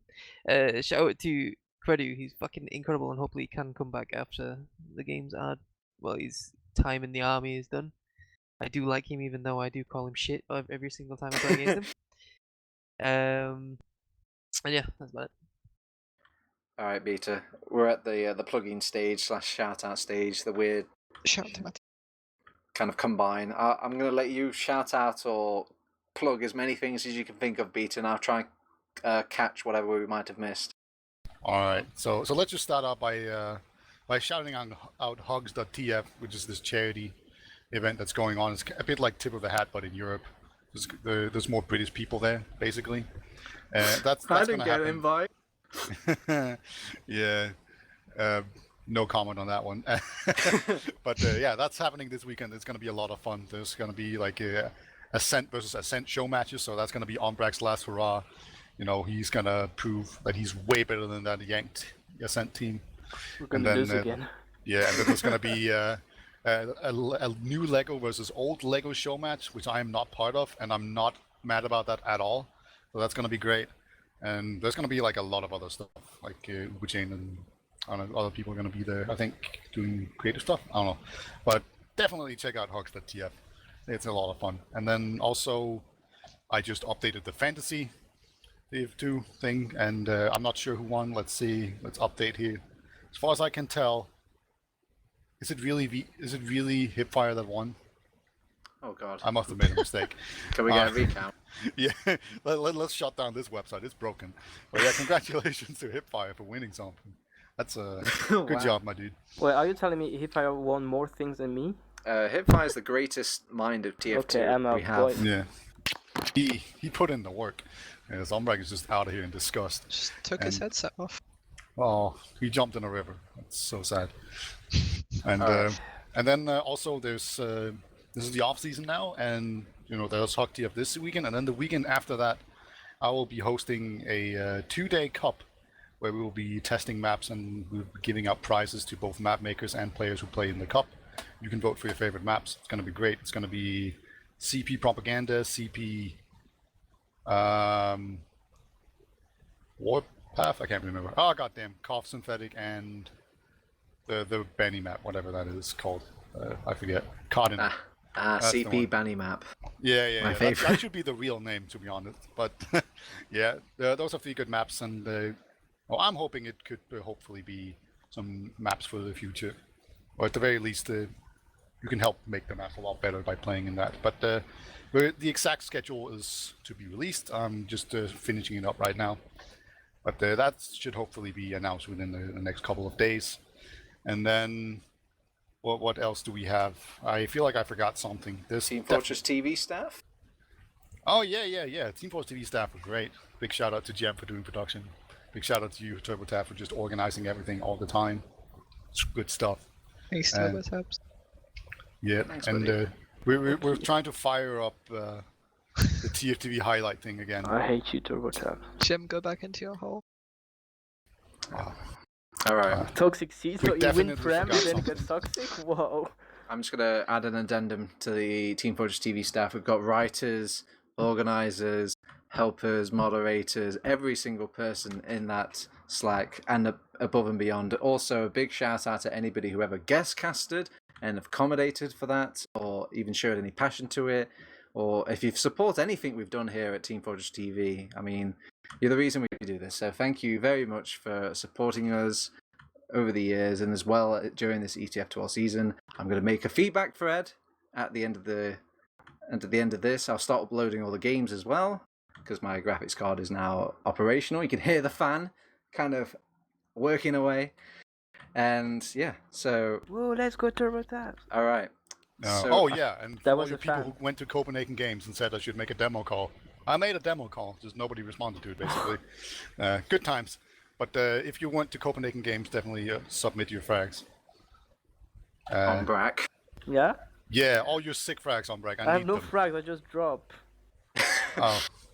Did you get air shot? And like no, dropped no, in really cool it's ways? Like I bad could use that. drops, like backstabs. Yeah, can we have a death movie?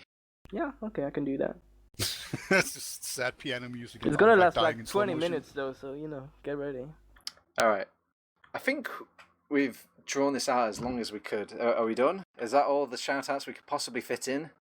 Shout out to Mom Spaghetti. I don't know. Creators done. Season's done. All right. Okay. Enough. We're done. YouTube, Facebook, Discord, Twitter. How can I forget that? And teamfortress.tv. Follow me on Twitter, Ascent_Umbrac. Thank you. All right, Thanks, that's us. guys. Okay, see you later, guys. Bye bye. Bye.